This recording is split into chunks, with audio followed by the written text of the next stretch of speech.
Gao! Hi, Erika. Gao morning, Gao afternoon, and Gao evening! Thank you so much for joining me today on another Tippa stream on a Tippa Thursday! This week is going by so fast, right? Hello! Hello! I hope you cubs are having an awesome Friday's Eve. Thank you again so much for joining me. I know today's stream is kind of like, ugh, another study stream.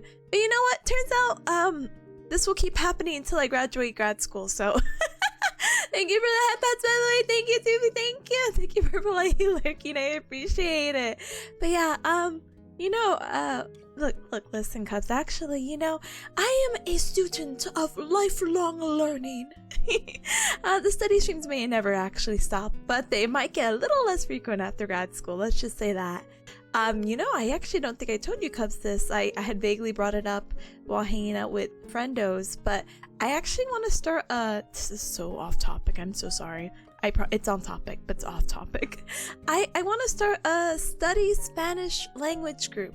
Why? Because I keep going in circles about wanting to learn a language, and even though I'm very passionate about learning Japanese, I'm like, I have to be quote unquote responsible and learn Spanish instead because my family speaks Spanish. Everyone around me speaks Spanish. I haven't run into a, oh no, this person only speaks Japanese scenario in Bearcat Mountain yet. So I'm like, gosh darn it. It'll be cute like when I go there on a trip, but other than that, I'm kind of like, Spanish. So I was really dedicated. I had this textbook. Oh my gosh, cubs, you would not believe this, but I had this Let's Learn Spanish textbook, and I'm like, oh my gosh, I've had this for a little while. And I was talking to Ryan about it because she's been doing Duolingo. She lost her Duolingo Spanish streak, so now she's not studying because she's discouraged. But I was like, hey, why don't you get the same book I have, and let's go ahead and do a chapter a week or something, and maybe we can make a little book club out of that. How does that sound, And she said, yeah, and I wanted to go link her, and it turns out I had this textbook since January 2020, and I have not looked into it for the past 4 years, and I thought, what the? But I'm more passionate now. Why? I don't know. But, I think I just found a really good supplementary app called Mango. This is the one I had mentioned a few times over, where I like it a little bit more than Duolingo. Sorry, Duolingo. And I like it a little bit more. It has a little bit more grammar integrated into it, and also it's free and it's very extensive. It has multiple languages. It's not just Spanish. The only gimmick is that you need a library card for it to be free. So sign up online, I guess. But yeah, I look forward to potential Spanish book club for our future study streams. And this won't probably be for another year. I don't know. I just think it would be really cute to have a community to learn stuff. But obviously, I don't know. There's probably already communities already established, well on their way of being established and well better off with a lot of resources. But I'm like, I think a small intimate group is just so cute, I think learning new things together is very heartwarming. I think sharing hobbies and getting to grow as people is endearing. But yeah, that's just me, Anyway, let me say my highs. I'm getting all randomly sentimental, and I'm like, oh gosh, it's not even 1 o'clock yet. But anyway, Gao morning, Gao afternoon, and Gao evening, Erika. Thank you so much for joining me. Let me go ahead and say my hellos. We'll talk about what we're doing today, and life will be good. Yeah. Hi Rebel, hi, let's go gaga. We're gonna be talking so much baby today. It's going to be a little wacky. I know. Hi, thank you for the tapadada. TP, hi, thank you again. And Griffin, hi, welcome on in. I hope you've been doing super duper well, gamer. Hi, Virgos, hi, welcome in as well. La Tipa era, yeah. I could tell you I have a reservation for Thursday the 2nd. Under my name. This is what I learned in Mango today. Tengo una visita a mi nombre A mi nombre. El jueves 2. Yay! I don't remember what number I said for the example, but I can tell you I made a reservation. Yay! Thanks, Mango. But yeah, I can't believe it. Robo says, what if they start speaking Spanish the moment you start getting a grip on Spanish? You know, that would be honestly so sad. I would feel very sad. But what do you call it? I'll never forget, very vague tangent in relation. I'll never forget, like, your brain is so wacky when you speak a second language. And you know, honestly, I'm very uncultured. I know a lot of you cubs here are like, I'm already on my second language, possibly third, and I'm like, Gugu Gaga Español? Question mark. Primary and only language I speak is English. Yay! Thanks, USA. Yeah, USA.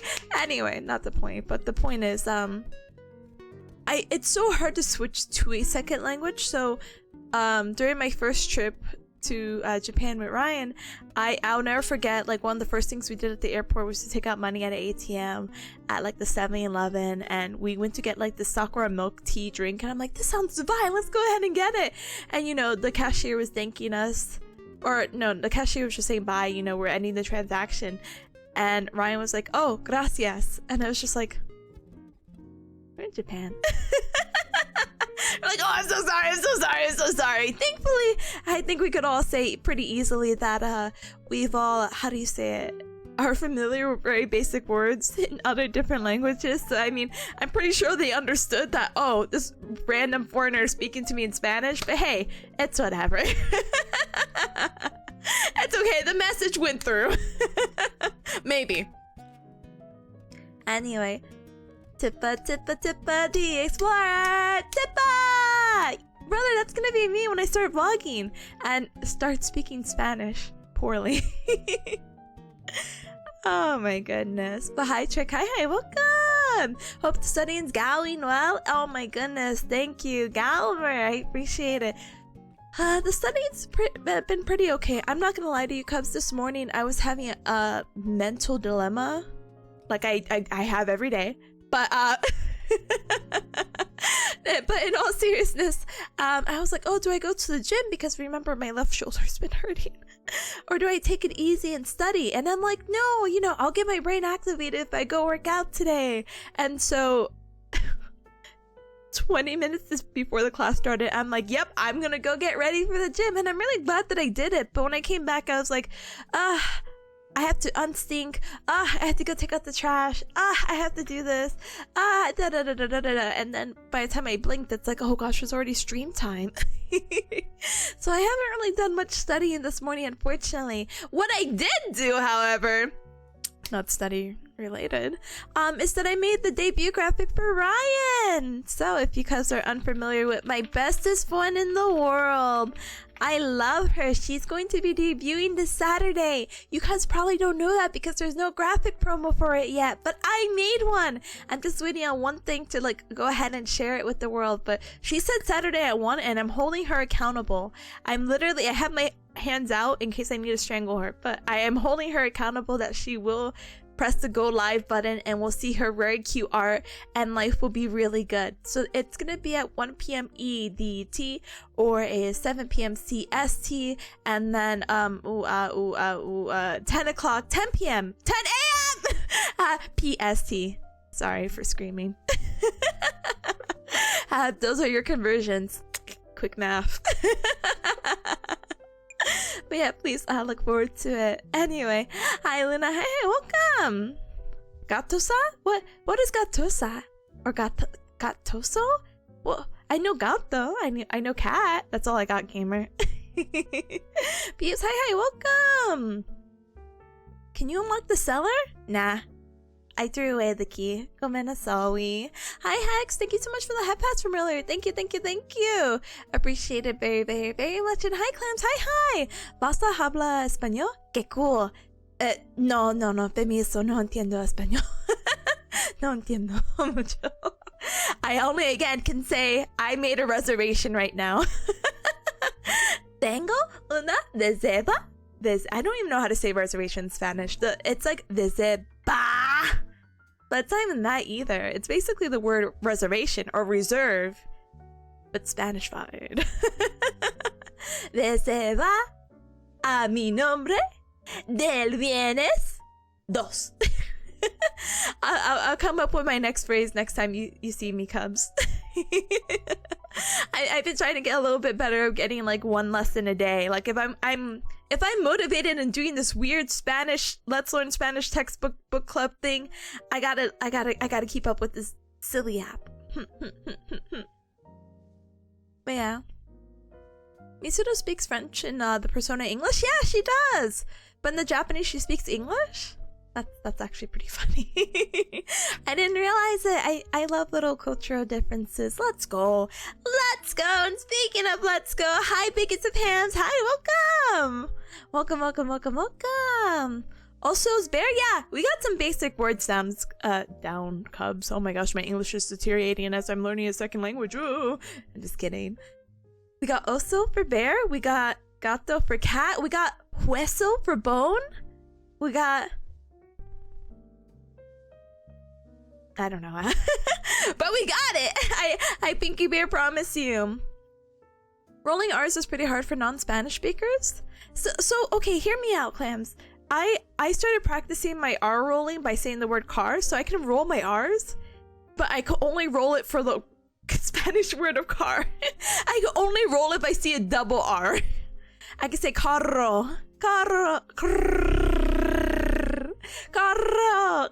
But reserva, dies on the spot. You just smash bear and cat together. You know, it's kind of stinky sometimes because when I use something like a, how do you call it? Something like Scab, where I have to translate something from English to Spanish, and I'm like, oh, I'm a bearcat. Apparently sometimes bearcat can get translated into panda, and I'm like, oh, gosh darn it. I don't know how that happens, but please. But maybe that's a Google Translate issue, not me. Arriba, arri. Gosh, anyway. Yeah, the R's and the gender words are pretty hard on the start. Yeah, honestly, the thing that really turned me off from Spanish for the longest time was the conjugation. So basically, it depends on you have to change the word depending on who you're talking to, which is like Tippa. But I'm like, no. It's like the idea of when I talk about myself or talk to you or talk about her or him or talk about a group or talk about someone formally. So yo, tú, ella, él, y ella, and usted. So yeah. Ugh. Nice. Anyway. Huh? Hexus, I still can't roll my R's, which sucks because that's how R's are pronounced in my language. No, I'm sorry.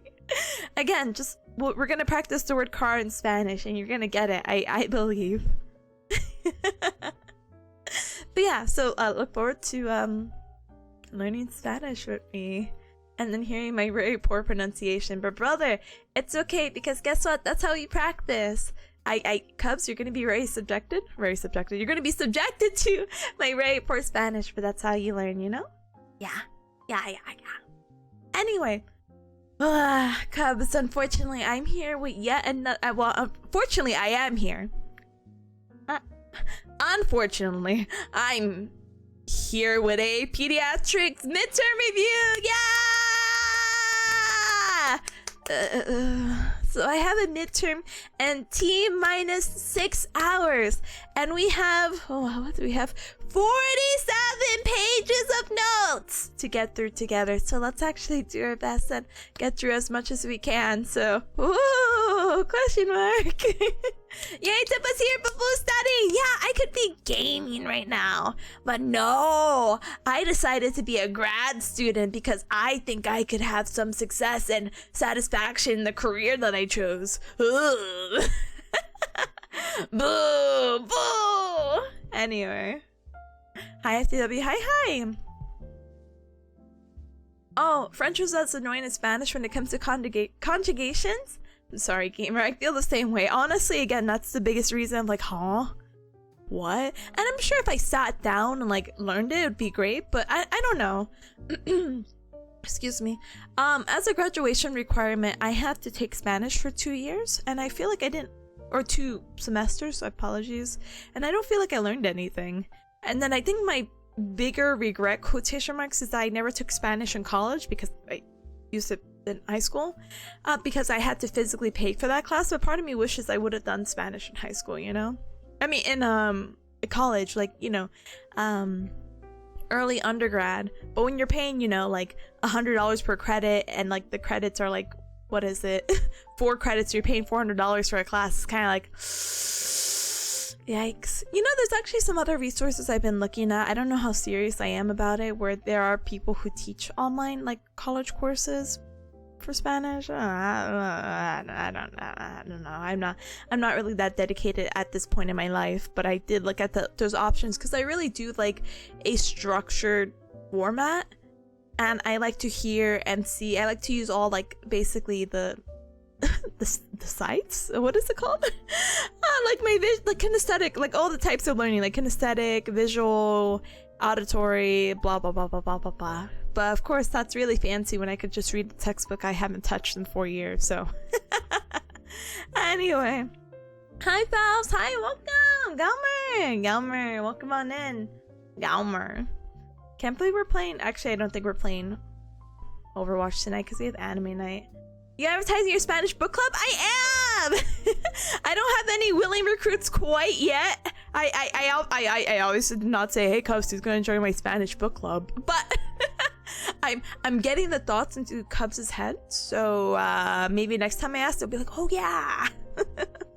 Or maybe if I actually humor it a little bit more, I'm like, hey Cubs, starting at this time, I'm getting this textbook. I already own the textbook. If you want to join, feel free to grab this textbook too, and let's go through lessons a week, and let's hold ourselves accountable and make Spanish sentences together. Something. Sure. Anyway. So, T-minus 6 hours for our pediatrics midterm. So we're going to go ahead and change gears, and we're going to talk about some really interesting stuff. So the study guide, even though it is relatively long at 47 pages, boom, wow! It has a lot of interesting things we'll talk about. We'll talk about reflexes. We'll talk about developmental milestones. So at what age should a child be walking? What age should they be doing XYZ action? And then much later, we'll talk about wacky disorders that kids can get that tend to be more exclusive to children. And of course, as always, children do eventually grow up. So unfortunately, some of these conditions can carry with them as they are an adult. So it's just something to be aware of and to take care of. So let's do our best today, okay? Okay! So, let's talk about some primitive reflexes. So, the following reflexes that you see, it looks really boring. It looks black and white. I do apologize. We'll go ahead and talk about it, and I actually have videos to show you, Cubs, okay? Yay! So, for reflexes are... There's a variety of reflexes that we'll talk about. And reflexes, I know a lot of people you may associate like, oh, they hit the hammer to my knee. That's my knee reflex, right? And I'm like, yeah, sure. like you're not wrong. But we're gonna be talking about very particular ones in just a moment. So reflexes have an age of emergence, and this is just easily defined as when the reflex first appears during development. And age of integration, it refers to when the reflex fades or is inhibited as the nervous system matures. We'll talk about why it's important of why reflexes should go away for a variety of reasons. But yeah, how does the reflex present is something we're going to talk about in just a moment. But what happens if a reflex does not emerge or integrate when appropriate? So if a reflex doesn't go away, there can be one of two things. It could be maybe due to a developmental delay, so they're not meeting their milestones, like, hey, at this age or at this many weeks, they're supposed to not have this anymore, and they still are? Okay, maybe they're a little bit delayed.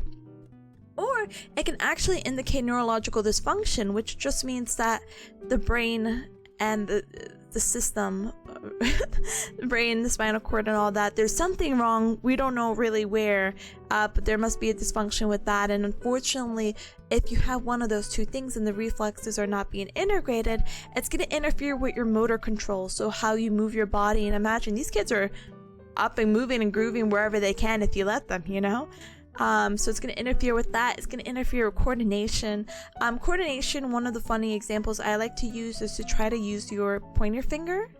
I wish I had arm tracking sometimes, because I would love to demonstrate this for you cubs. But go into a T pose where your index finger is pointing out. So you're pointing at something left and right. T posing because you're super duper strong. T for Tipanya! And what you want to do is one arm at a time. Bend your elbow. Bring your index to your nose. Bring your finger back out and then alternate with the other hand. And this is actually something that we call this is actually not, I forgot what we call it actually, but it's one of the very popular coordination tests that we use. And if you're like, hey Tippa, that's a little too easy, now try doing it with your eyes closed and see how you go from there. And there's like a certain scoring of how you do it and blah blah blah blah blah blah blah. But just imagine again, if they have one of these two issues, they're not able to do that because they're having issues with coordination. They may have issues with learning, and then it's going to all lead with challenges with their posture, their balance, or just cognitive development. So let's move on and talk about some reflexes. Some of these may be vaguely familiar to you cubs, or even if the names are not there, like what the heck is the moral reflex? As soon as you see it, I'm sure you'll be like, okay, I get it, you know? Let me see. Hold on. So let me get the tube. Oh, that's not the one I want.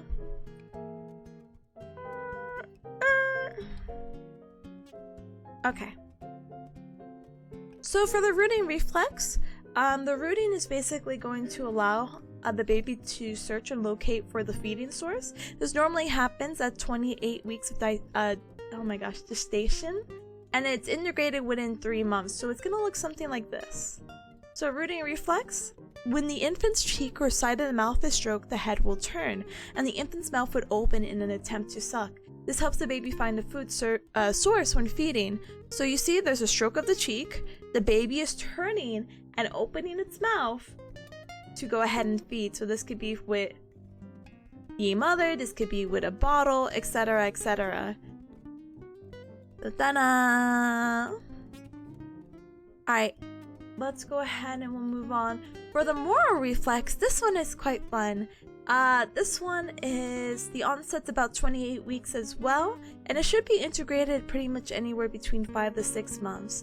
And what happens is that this is going to help break the physiological flexion. So you guys have seen like the early baby photo sessions that people have, and the baby looks like all flexed up. They're like cuddled and like bundled up within themselves, like their arms and their legs. They're like a ball basically. That's what babies have when they're born, like within the first few weeks to months. They have this thing called physiological flexion, and they're stuck in that position because that's their comfort. They just kind of came out of a womb where they were stuck like that for a while, so that's all they know and that's what they're comfortable with. And then slowly as they age, they get to anti-gravity extension, etc. So this reflex is very important that we're going to go ahead and see, is because it's their startle reflex. I don't know if you've seen this too, but I feel like this is kind of like relatively popular in cartoons. This one's a little cruel though, I'm not gonna lie to you. So this baby, this is a crunchy video, I tell you. But this reflex. Oops, that's audio. So the idea of testing this reflex is that you're going to drop the baby, and the baby is going to be startled and wave its arms in the air just like you don't care, you know?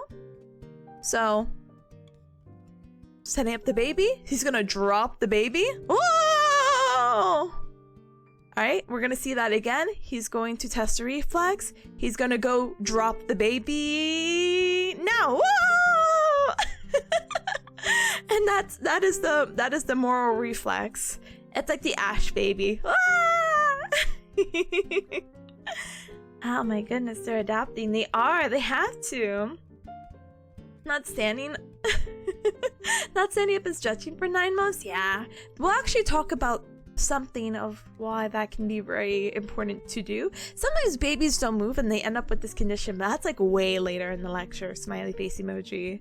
But yeah, this baby is training for the roller coaster. Let's go, let's go! It does look like Ash baby. like Ash baby. Some other reflexes are very straightforward. I'm gonna go ahead and probably keep the video up. We have the plantar, the foot sole grass reflex.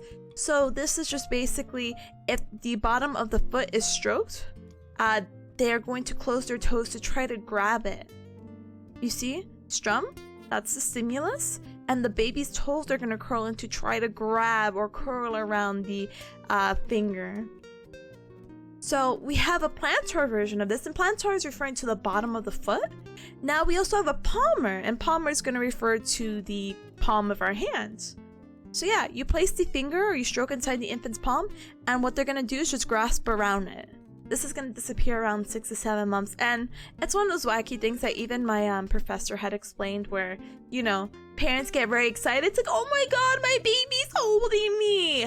But it's more the idea that, it's just a reflex. Sorry, cameras. Anyway. Monkey reflex. Yeah, actually. We have stepping reflex. So this is a little bit later on the onset. So this is about when they're about 37 weeks old, and the integration is to go away within 2 months. So what's gonna happen is that a baby is going to go ahead and walk, and it's like, my baby can't walk, and it's like, oh, well, your baby could pretend to walk with this beautiful step reflex. So how this is going to happen is when you hold a baby upright with its legs and feet touching the surface, the infant will move its legs like taking a step or walking.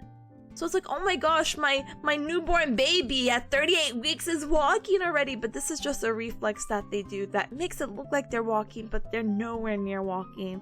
I think babies start walking independently around the 12-month mark or 1 year. And this is saying like this baby's like a few months old doing this, you know?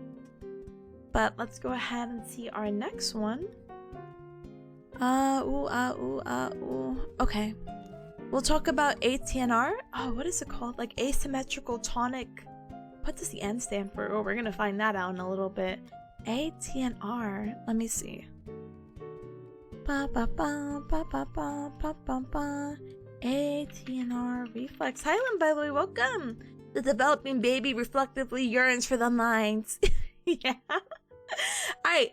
ATNR stands for asymmetrical tonic neck reflex. What happens is that it's also known as like a fencing pose, and we'll talk about that and you'll see it in just a moment. But it's when a baby turns their head to one side. They're looking at the arm that's extended, and their opposite arm is going to flex. So let's go ahead and look at that right now. Hold on. I have to keep going back and forth. Oh. Alright, so you see the baby right here? Arm extended, looking at where the arm is extended, and the other arm is flexed. What I was reading is that apparently it's like half the body. So half the body is extended or stretched out, as you see, and the other half is going to be flexed just because the baby turned his head. That is the reflex that is happening right here. I wonder if they'll show the other side. Alright, baby, turn around. Turn around, baby. Turn around. It's gonna be a 30-second video of this baby doing this. I mean, the baby's doing a great example. Very happy for you, baby. Oh, let's see. Alright. Right arm being flexed, the left one extending. Do we get a head turn? I mean, I guess their head is already turned. Oh my gosh, she's so chunky. Sorry. Sorry. Not even chunky, it's just the arm folds are killing me. Anyway, what else do we have? Oh, there's this one as well. Sorry, we're gonna just go ahead and finish some of the reflexes. This one is called the Landau reflex. So this is really interesting because if you put the baby in airplane mode, typical what? What they should do is no, wait. I'm saying it wrong. If you put a baby's head down, and you'll see it in this example. Let's actually go ahead and loop it. They should go into airplane mode. So baby head down, baby should instinctively reflex, bring themselves up. That baby's not happy. But it's a very weird reflex, unfortunately, or fortunately. Let's see what else. Oh, and the last one, last reflex that babies have. This one's actually pretty interesting. This one is the Babinski reflex. So this one is something we talked about in neuro, and I'm gonna go ahead and talk about it more in depth, but let me go ahead and just read this out to you. So response, when the bottom of the foot is stroked from the heel, so right here, the heel, upward along the outer part of the foot, the big toes go in a dorsiflex or bend backwards, and the other toes will fan out and spread, and this should be going away in about a year. So you see? And it's kind of like, well, aren't babies ticklish? Aren't people ticklish? Isn't this it? It's not really supposed to tickle, but I can't understand why or how it does. But if you have a Babinski reflex when you get older, actually this could be indicative of a, I think, upper motor neuron lesion, which basically means you have something wrong with your brain and spinal cord. Teehee. But for babies to have it, perfectly normal. After a year, Babinski. Anyway, I can't believe we came from swimming and tree climbing points. Yeah, right? The reflexes are really cool. But just, again, knowing what they are and whatnot, that's all you need to know on my end. I will, oh wait.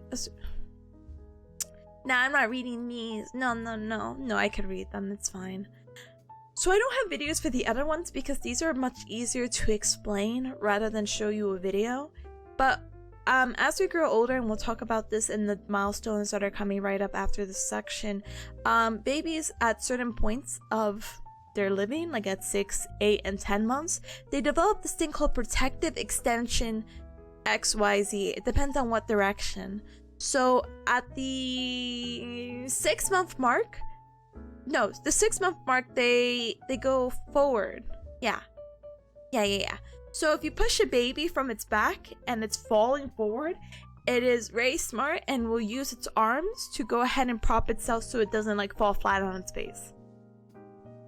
Okay. At 8 months, if you push a baby off to the side, they'll use their other arm to extend it so they can catch themselves so they don't fall on the side of their head. And then at 10 months, if you push a baby from the front and they're falling backwards, they can use their arms to catch themselves. And this is another kind of reflex that we have. The head riding reaction is when you bend a baby. What? When you bend a baby sideways, basically, and their head is drooping, they'll be able to not droop it. Does that make sense? Maybe it doesn't. Let's see.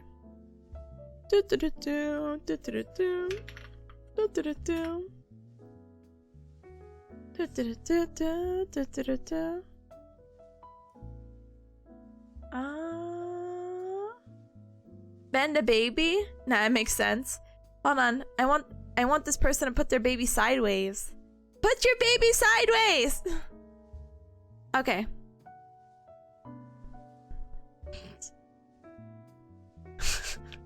Sorry. Put him sideways! Okay. Oh, what a fussy baby. Anyway, it's more prominent on what do you call it? Doing it sideways. So let's try that again. Is this the same? How many kids do you have? Wait, is this the same lady? No, it's not. Let me not do that. That's a fresh baby too. What the heck? Sorry. Turn him sideways. Yeah! So the body is going down, but their head is going to come up. Huh?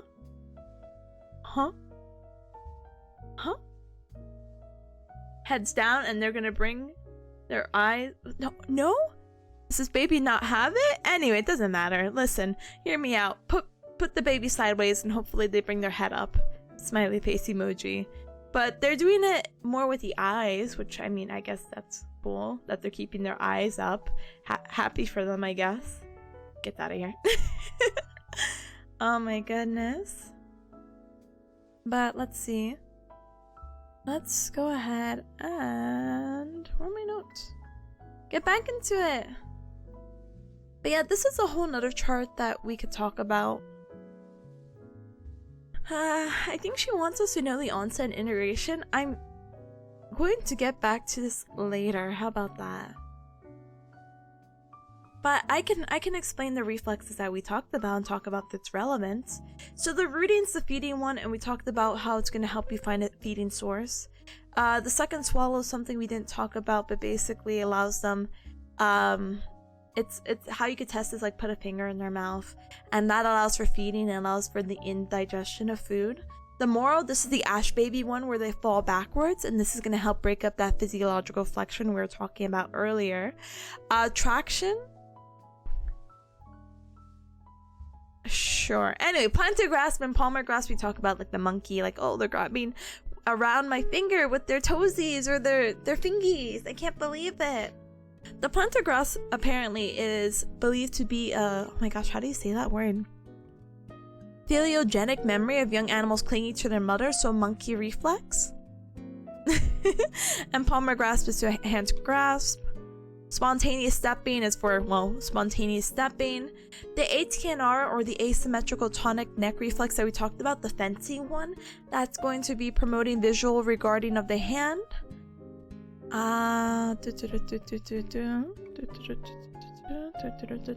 The head riding is going to orientate the head in space and maintain the face vertical or head control.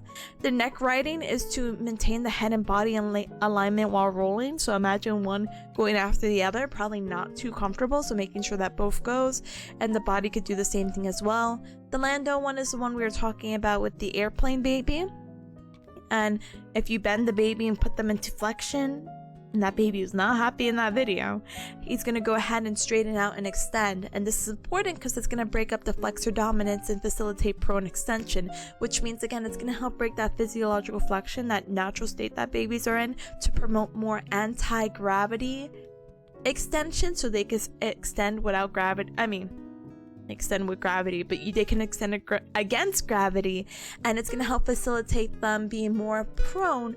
Prone is being on your tummy, while supine is being on your back. Alright, let's talk about milestones. Yay! So this one, very colorful. Thanks past me. We'll talk about this in flashcards, but let's just talk about, this is not an all-inclusive list too, so boo, boo, but it's fine, it's whatever. Let's go ahead and talk about some of the milestones from as soon and as early as 2 to 3 months, so you know, 4 to 12 weeks, all the way to the age of 5. So many yellows. Persona 4 reference, you're welcome. So at 2 to 3 months, the baby, if you place them on their tummy, they're able to stay prone on their elbows. That's a very important milestone. And it's like, why? Because tummy time. Have you guys heard about tummy time? It's important to put a baby on their tummy so it can help facilitate like extension and keeping their neck up and blah blah blah blah blah blah blah blah blah. Because we'll talk about why it's so bad to keep the baby in supine or laying on their back for too long. Because their heads are squishy and malleable, and if you lay them down for too long, it's gonna flatten out. But we'll talk about that in detail much later. But getting that tummy time and assuming prom is important.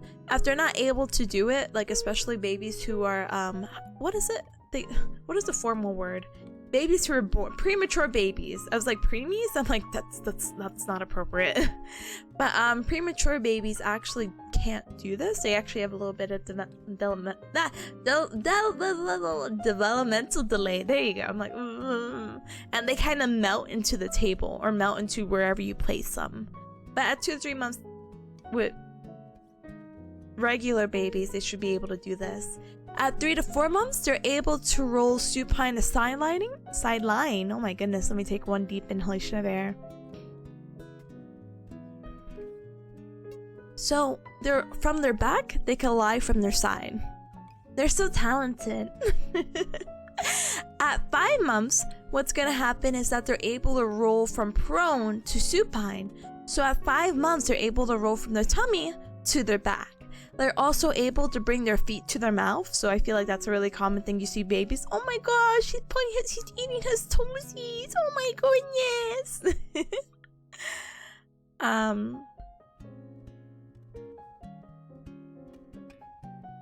Sorry, that was a repeat. And lastly, for 5 months, it's gonna be self-supported sitting propped forward with arms. So they're gonna be sitting like, I don't, wait, do I even have MS Paint? Oh heck yeah, brother. This is the baby. And they have their leggies. Yep, that's a leggy.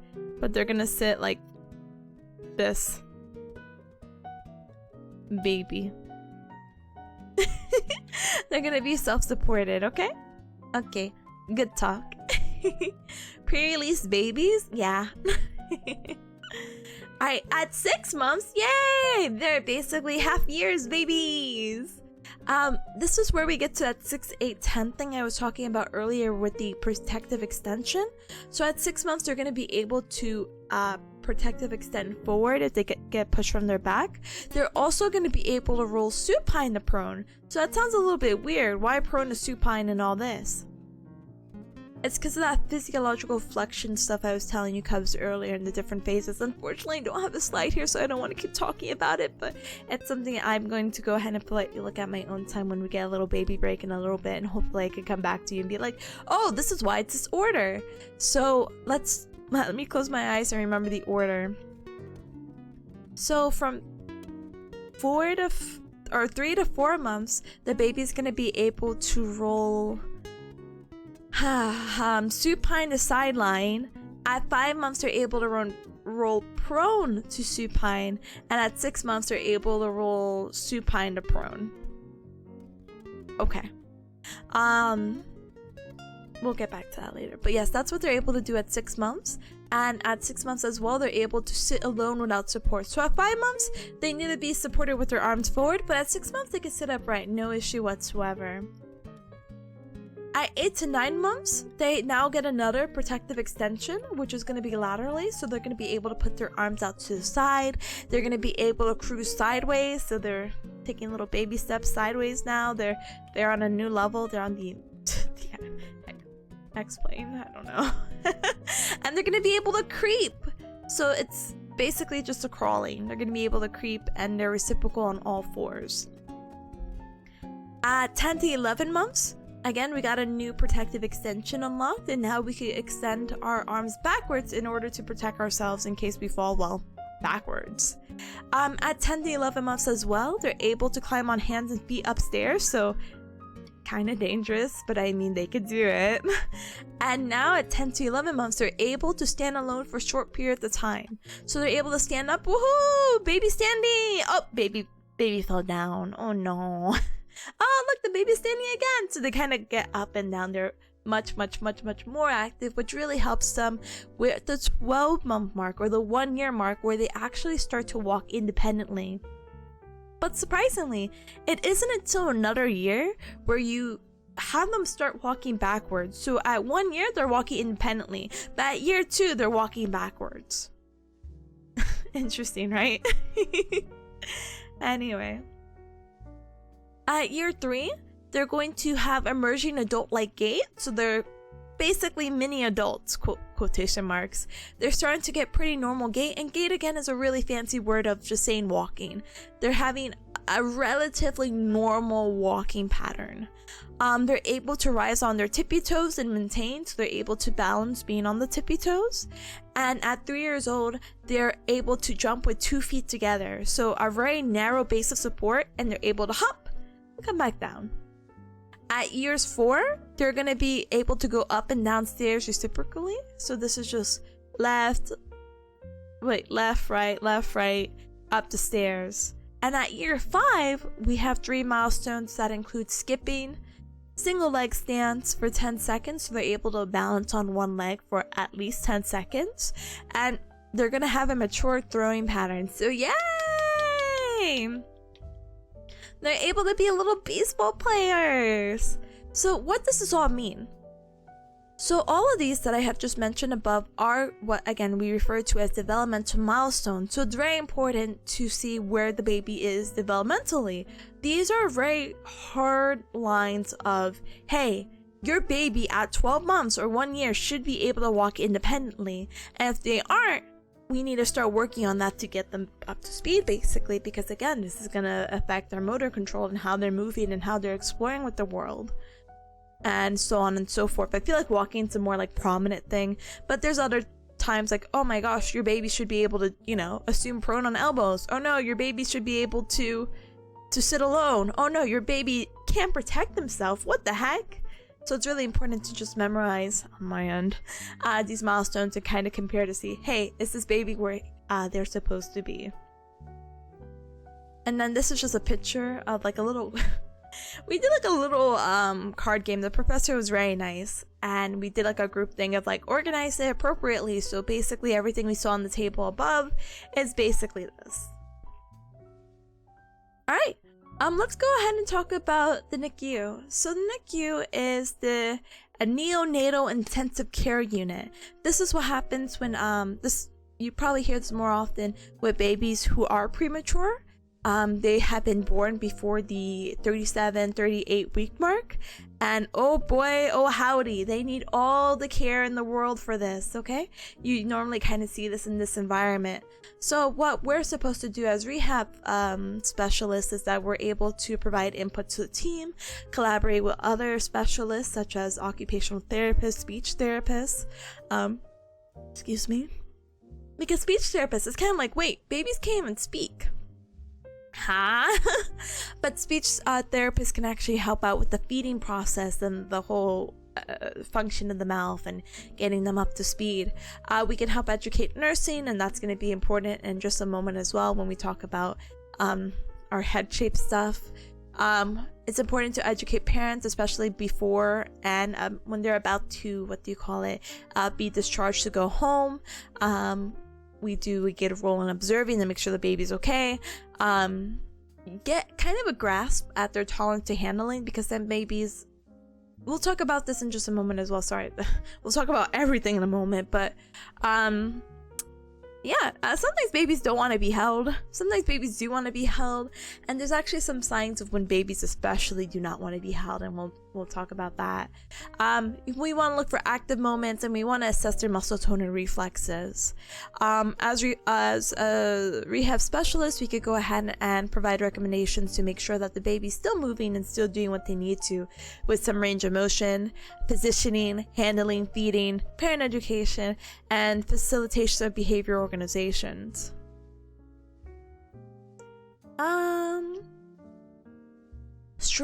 Strengthening, stretching, changing their positions, and getting them into a variety of positions will be very, very, very important, and just making sure that their head stays at midline and that they're slightly elevated because of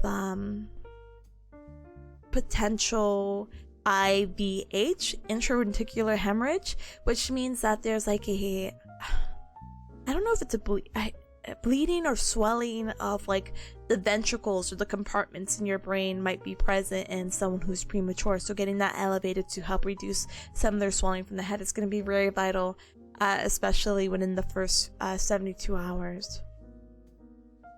So the NICU, let's use this more colorful one, or we can use both really. There's different levels of care. We have level 1. We have level 1, which is the well baby nursery, and they're just tiny little babies. Okay, they're stable. They're medically stable.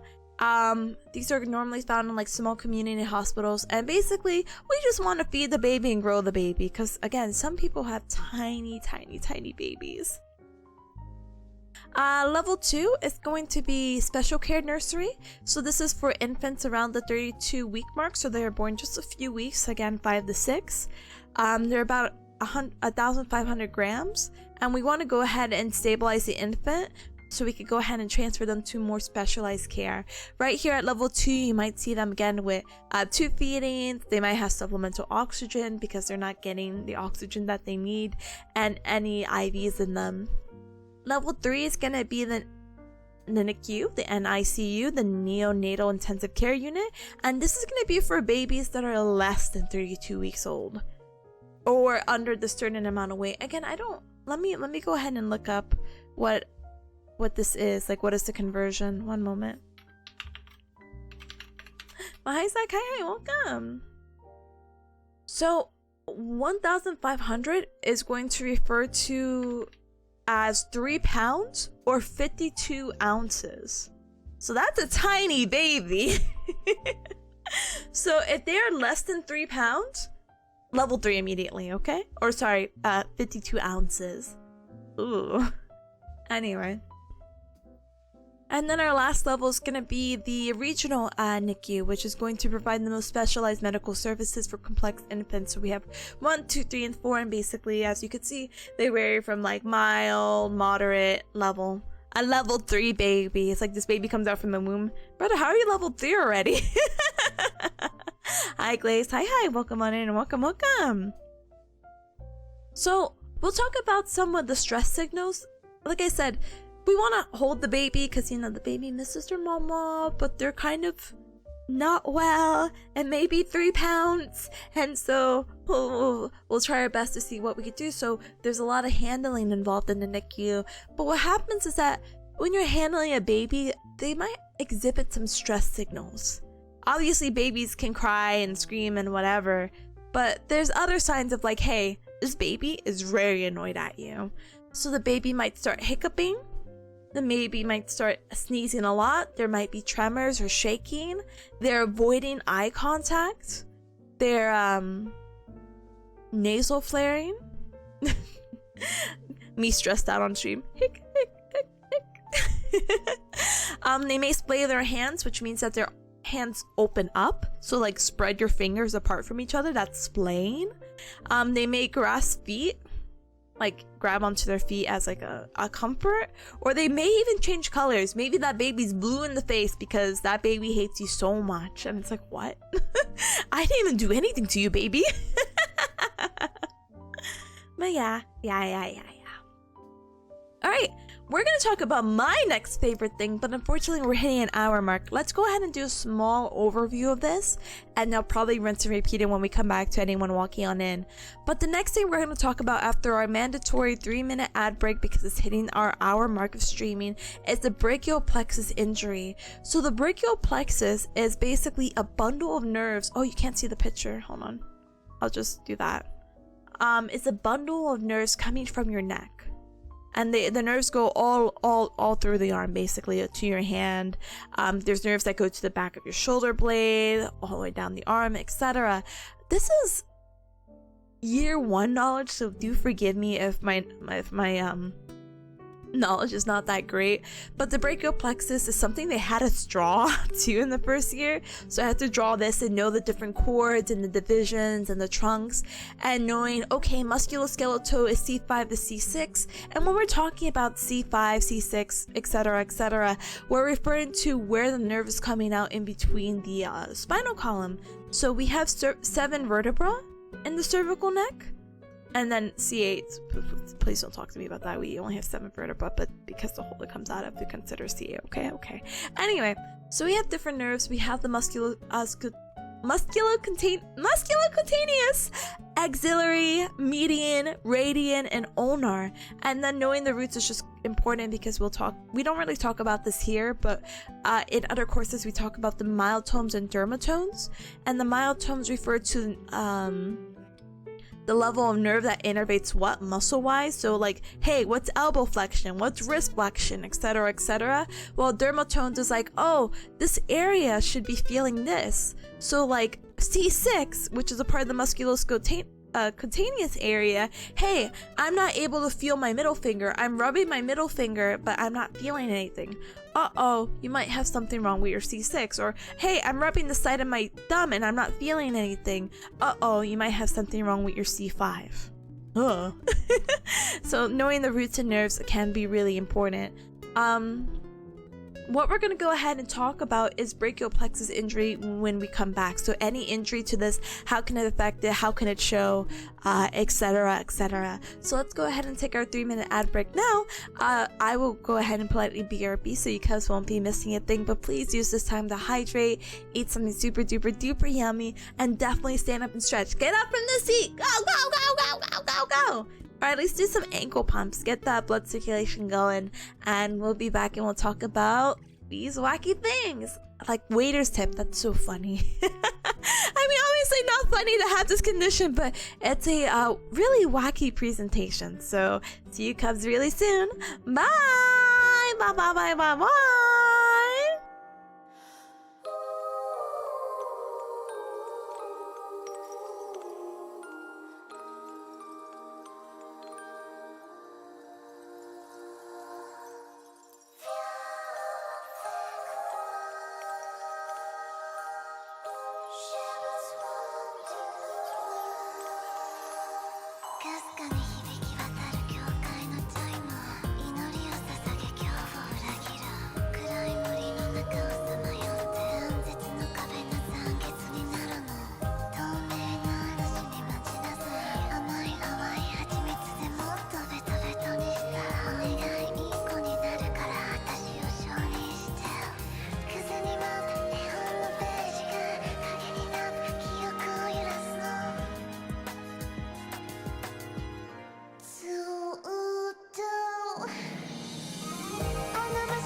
Yow!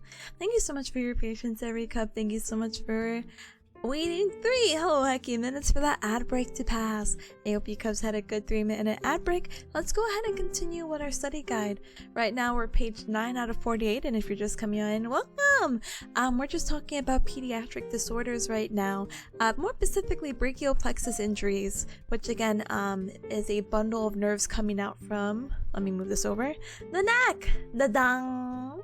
And these nerves can actually go ahead to your shoulder blade, the shoulder, the elbow, the wrist, and the hand.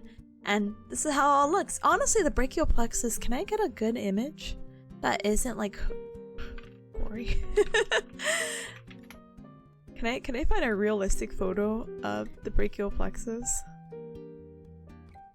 Sure. Let's try this one. So this is what it looks like. And again, it's named for each of the for what vertebra goes in between. And so from there, the bundle of nerves that comes right here, and pa pa pa pa pa pa pa. That's why sometimes when people complain about like numbness or tingling going down their arm, it could be for a variety of reasons, but it just means that mostly there's compression somewhere along here. And it's really important because hopefully you have never ran into this, but sometimes people will talk about that they have loss of sensation on their hand, but specifically maybe their index and like half their middle, or maybe they'll say like half their middle and their pinky, and it's all because of some kind of compression somewhere along this brachial plexus, because it's not just, again, from the neck, it goes all the way down. But yeah. Anyway, I hope that's a good recap for those who are like, huh? We explained a little bit more right before break. But anyway, thank you so much for the welcome back. Thank you. Alright, let's talk about one funky disorder. This is, you don't actually know how to say it. I say clumkies? It's also known as claw hand, so let's go ahead and we'll say that. But it's called clumkies? Palsy. And I have to know which muscles are involved. And really, anytime we talk about palsies or some kind of nerve disorder, we have to recall that if the nerve is not giving the innervation or the power for the muscle to function, that the muscles that lose its ability to function, are not able to counterbalance the stronger muscles, so they get stuck in basically like the opposite action. So hey, if my extensors don't work anymore, like I'm not able to extend or bring back a limb or a finger or whatever, then it's going to be stuck in the opposite motion, which is going to be flexion or like closed in, or what you see here. So this claw hand deformity is going to occur because there's an issue or injury to the lower brachial plexus, which we just talked about here, and it's going to affect the ulnar and radian nerve. As you see here, the radian nerve, if we follow the chart, is going to affect C7, and ulnar is going to be C8 to T1. There's a little bit of a discrepancy here, but this can still all be the same. So there's going to be damage to the radial and ulnar. The radial and ulnar are one of the nerves that go all the way down to your hand, and this is the one I was mentioning earlier about like kind of losing half the sensation in like the middle and the index finger, and then the other half in the ring and the pinky. They're both going to innervate the fingers and the hand. So what's going to happen is that if we lose that innervation or lose that power, we end up with this claw. So we're going to have hyperextension of the MCPs. So look at this, bending backwards, it's extension right here. And we're going to have flexions of the interphalangeal joints, so the eyepiece. So see right here, our eyepiece, which are, I guess you could say your knuckles, yes? Well, I wouldn't say your knuckles. The knuckles are going back, but your finger knuckles up here, I guess. Your IAPs, interphalanges, are going to be flexed like this, and this is especially going to be present in the fourth and the fifth fingers. So it's going to be your pinky finger and your ring finger that are going to be flexed. Not all these are drastic like this, and let me check something really. Let me check something.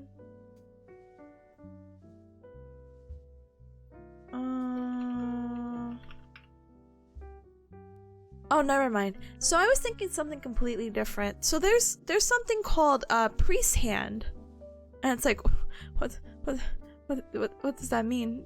What does that mean, Tippa? So this is actually fun. Looks painful? They're okay. It's fine. Hi, FMA. Hi, welcome. So here are different nerve palsies. So the thing I was thinking about was hand of benediction. This is also known as priest hand, and this is what happens when there's a median nerve injury. The reason why I'm bringing this up is because it's saying that the claw hand, the most effective, what gets most affected is the fourth and fifth finger, which we can see here in this other picture. But this one is like, yeah, the median hand gets the median nerve gets injured, so we're able to extend all our other fingers while the fourth and fifth stays flexed because it doesn't have that innervation to extend. So hand of benediction or priest. The claw hand is what we just talked about now, and wrist drop is when you're not able to extend the wrist up. So if someone's like, hey, give me a high five, you're not able to like flex the wrist up to show the palm to your friend. Yay. Anyway, hi hardcore, hi, welcome. So some muscles that are involved that we could just generally talk about is the lumbricals or the interosseous. So these are like really in-depth in the hand muscles. The flexors of the wrist have been affected. So the flexor carpi ulnaris, which just flexing of the wrist, carpi, wrist. Ulnaris is going to be on the pinky side of the ulnar nerve side. So that's going to be affected. And the flexor digitorum profundus, so the ones that help flex our fingers, are going to be involved in making all this. Now let's talk about Erb's palsy. Sorry, the diagram of this baby. Ugh. But Erb's palsy is also known as waiter's tip deformity. What does that mean? So waiter's tip, you have to get really like into your imagination with this one. But it's kind of like you're a waiter. Okay, thank you, Tippa. But you give such good service and you modestly turn your hand in this position for the customer to give you some money into your hand. It's like, yeah, pay me. I wonder if I could show a wackier example of this. Waiter's tip hand deformity. Uh-oh. Oh yeah, like this one.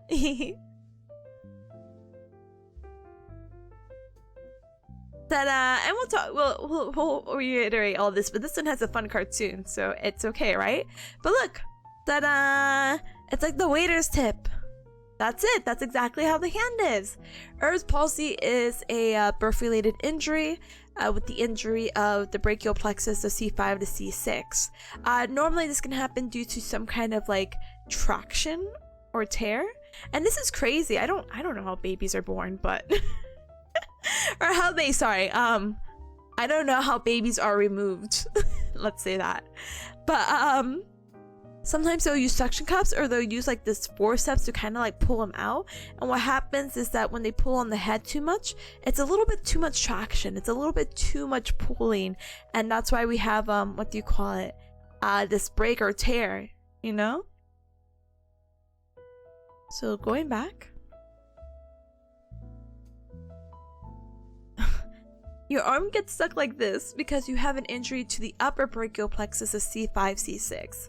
So if we go back up here, oh, you can't see it. Let's go here, C5 to C6, you're going to have issues with the musculocutaneous nerve. And this nerve innervates some of the muscles of your shoulder, your bicep, etc. Doing that gives a good stretch in my arm. I mean, yeah. This is really funky, I know, but when you do stretches, you normally do stretches in kind of the opposite motion you want to be in. So let's say you're like hunched over your seat. When you extend, or like when you want to stretch, you always like extend. I don't know if that makes sense, what I'm trying to say. If you ever want to stretch something, this is what I'm trying to say, you'll always go in the opposite motion of it. So if you're like, yeah, I want to stretch my arm, it's like, oh yeah, I don't do this often. Good stretch. Has tipping culture gone too far? Honestly, brother, yeah. I was actually a little shook. No, I don't want to get into this discussion. Actually, never mind. Just know that there's tipping everywhere in the US now. And I mean everywhere. Anyway. Go go! FMA, thank you so very much for the follow. Welcome to the Cup Club. Welcome. You want to hear it? It's just one of my friends was being really cheap. And we went out to go, like, we all went out to go eat somewhere. And, you know, when they were done ordering, you know, it's like, do you want to leave a tip? And they're like, I don't want to leave a tip. That person just took my order. And I'm like, okay, sure, you don't want to tip the cashier. I get it, but you're not tipping the cashier. You're tipping, like, the team or whatever, you know? And it's like, I still don't want to do that. And I'm like, I get it. Yeah, sure. But, like, why? And they're like, they're paid to do that. And I'm like, oh, yeah, I guess. Sure. But it was just one of those wacky things where I'm just like, not even $1, brother? Like, what? I'm not gonna tip them like if I'm at like a, how do you say it? Like a restaurant, like in the sense of like, oh, there's a waiter at my table, you know? Because that's a whole nother wacky thing. That's insane. Which part? which part, because obviously you can fight for both sides, but I was just like, oh man, this person and their team or group of coworkers that all jumbled up together are helping us have a good weekend by none of us having to cook, you know? Yeah, no, they do not get paid decently. And then when we talk about like servers, what do you call it? The income that they get, it's basically single digits, Cubs. I don't know what it is in Bearcat Mountain, nor do I want to identify it, I guess. But I know people who get paid anywhere between... I think the last time I looked at these things was like $4 an hour as a server. And then you rely on tips, basically. I never worked as a server. I had a few individuals when I was an undergrad tell me, hey, you'll make good money as a server. I was like, I like a relatively stable income, thank you. Don't get me wrong, I'm sure this award-winning Bearcat smile and preppy personality would have made a few $100s, but like, I'm not risking that. Oh my goodness. As someone who works at the industry by force because of family, I'm offended. Yeah, I'm just like, how, like, no, I get it. The economy's rough, inflation, whatever. But like, how cheap do you have to be to like not tip? You know, unless this person is obviously like not doing anything, which and then that's like very subjective. I think people should be paid decent hourly wage to begin with. We'll see what happens. Smiley face emoji. Hey Cubs, by the way, did you know it's early voting? Did you guys vote yet if you're in the US? Just asking for a friend. Anyway. Anyway. So, let's go back into waiter's tip! Yay! And so waiter's tips, so this is going to be deformed as the arm hanging out to the side as you see here. This is going to be shoulder extension. I think the picture showed a little bit better with the extension, but the arm should be back. Internally rotated so you can see with that hand in rotation, the arrows in the hand, and adducted so it's close in. Da-dang. You repeat here? No, I didn't. Sorry. Yeah, like I was gonna do a cute thing and put like my I voted sticker on my like little Tippa plush and take a picture and be like, hey Cubs, remember this? But it has my county name on it. I'm like, oh brother, my county. So let's not do that. That's a little too specific. Anyway, so muscles involved. So there's a lot of muscles involved because this is going to affect different type of nerves, specifically 3. We're going to have our suprascapular, our axillary, and our musculocutaneous. So muscles, and I'm just going to read off the list. I hope that's okay with you, Cubs. We're going to have a weakness of the rhomboids. Where actually, hold on. I lied. We're not doing that.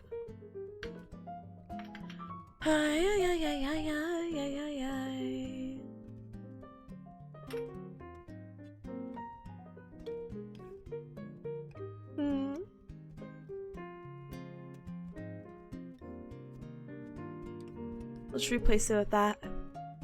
So your rhomboids will be affected. So this is a picture of the back of the body. Just imagine. And so this is your shoulder blades or your scapula. This is where it's hurting for me right now. That's why I'm like, hey, I think my rhomboids hurt. No one believes me. Anyway, so the rhomboids get affected, and the rhomboids are important for scapular retraction. So this is when we say squeeze your shoulder blades. These muscles are going to contract and bring the shoulder blade closer to the spine. Helps with also adduction or shoulder retraction, or scapular retraction, sorry. We have the levator scalp, which again, this is your shoulder blade. This is going to help elevate, so this is good for like any shoulder shrugging, that green muscle. Serratus anterior, pretend it's here. This is going to help with scapular protraction, so if you put your hand out into a fist, because why not, and you punch out from there, that's protraction, so your scapula is going to go out more towards the front. We have the subscapularis, which just imagine your shoulder blade. This is just a muscle on the scapula. It's going to help with shoulder internal rotation. Deltoid, it's a chunky muscle right here, not highlighted, and this actually has different kind of fibers or bands. And so like the anterior, posterior, and medial or middle do different things. So the anterior or the front is going to help with flexing of the shoulder. The posterior is going to be extension, so bringing the arm back. And we also have the middle one. Imagine there's a middle deltoid right there, and it's going to help us with adduction, or sorry, not adduction, abduction or abduction, so bringing the arm out, away from the midline. Supraspinous is going to be right here above the spine of the scapula. This one is going to help us with shoulder abduction. The really cool thing about the supraspinatus and deltoid is that they both, well, deltoid partially, does the same thing about shoulder abduction. So when I tell you to T-pose, that's your arm abducting out from the midline of your body. The supraspinatus, however, this tiny baby muscle, is going to help initiate like the few first degrees of shoulder abduction, and then to get like completely like overhead and all that good stuff is going to be your deltoid. So yay, that's one. Your infraspinatus is going to be right here underneath the shoulder blade, and this is going to help with shoulder external rotation. We kind of get into the whole like rotator cuff muscle situation when we talk about our spinatus muscles, and so this is going to help with external rotation. So you see a lot of people, you know, with baseball injuries or whatever, it's because they have a rotator cuff injury, and this is one of the muscles that get injured a lot. We have the teres minor. You're not going to see that. So we have the minor and major, or not major. I'm going to stop speaking now. I'm going to stop speaking. We have the teres minor, which is for shoulder external rotation as well, part of the rotator cuff. We have your bicep, which is going to be the flexing and helps you supinate, so it brings your palm up forward. We have the brachioradialis, your beer drinking muscle, which is going to also help with elbow flexion. Supinator supinates the arms, and any of the extenders, well, they extend.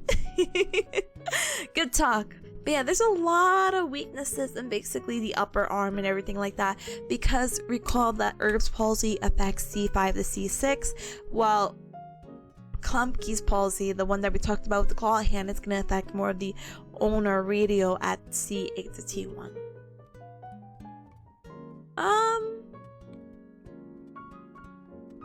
There's some co-occurring diagnosis with BPI, or the brachial plexus injuries we were just talking about.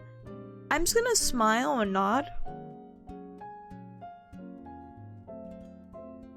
Alright, so what are some risk factors? So how do babies who are new to this world get injured? It's like, brother, they're brand new. What happened?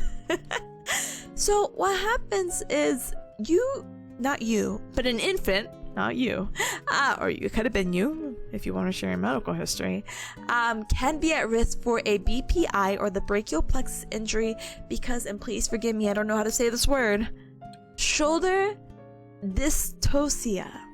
Shoulder dystocia is when the shoulder gets stuck in the birth canal. So now you have this weird pulling and traction of like, we need to get this baby out of this birth canal, and they're pulling and pulling and pulling, and again, too much of that traction or pulling is going to go ahead and damage, kind of that example that we saw in that cartoon for the waiter's tip. Risk factors again can also be LGA, or large for gestational age babies. So we talked about the NICU and those premature babies, and those babies weighing again 3 pounds, or what was it, 52 ounces. Now we're talking about the chunky babies.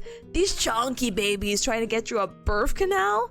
Oh brother, it kind of goes not hand in hand with the shoulder, but it's the same issue of like, how do we get this chunky baby out, basically. There could be gestational diabetes. So it's a type of diabetes that occurs during pregnancy when a woman's body has trouble producing or using insulin. Prolonged labor. So if you're in labor for like a certain amount of time that is considered prolonged, they're more at risk for a BPI.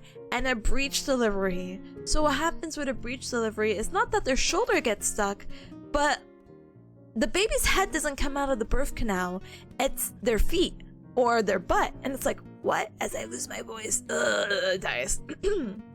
So that's a little spooky, right? So if their feet or butt comes out of the birth canal, there might be a little bit too much tugging that's going to affect, again, that brachial plexus by their head and neck, and that's how they're going to end up with one of the two disorders that we just talked about earlier. So yay. Hi Double. Hi, welcome on in. Welcome. So what do we do when evaluating babies?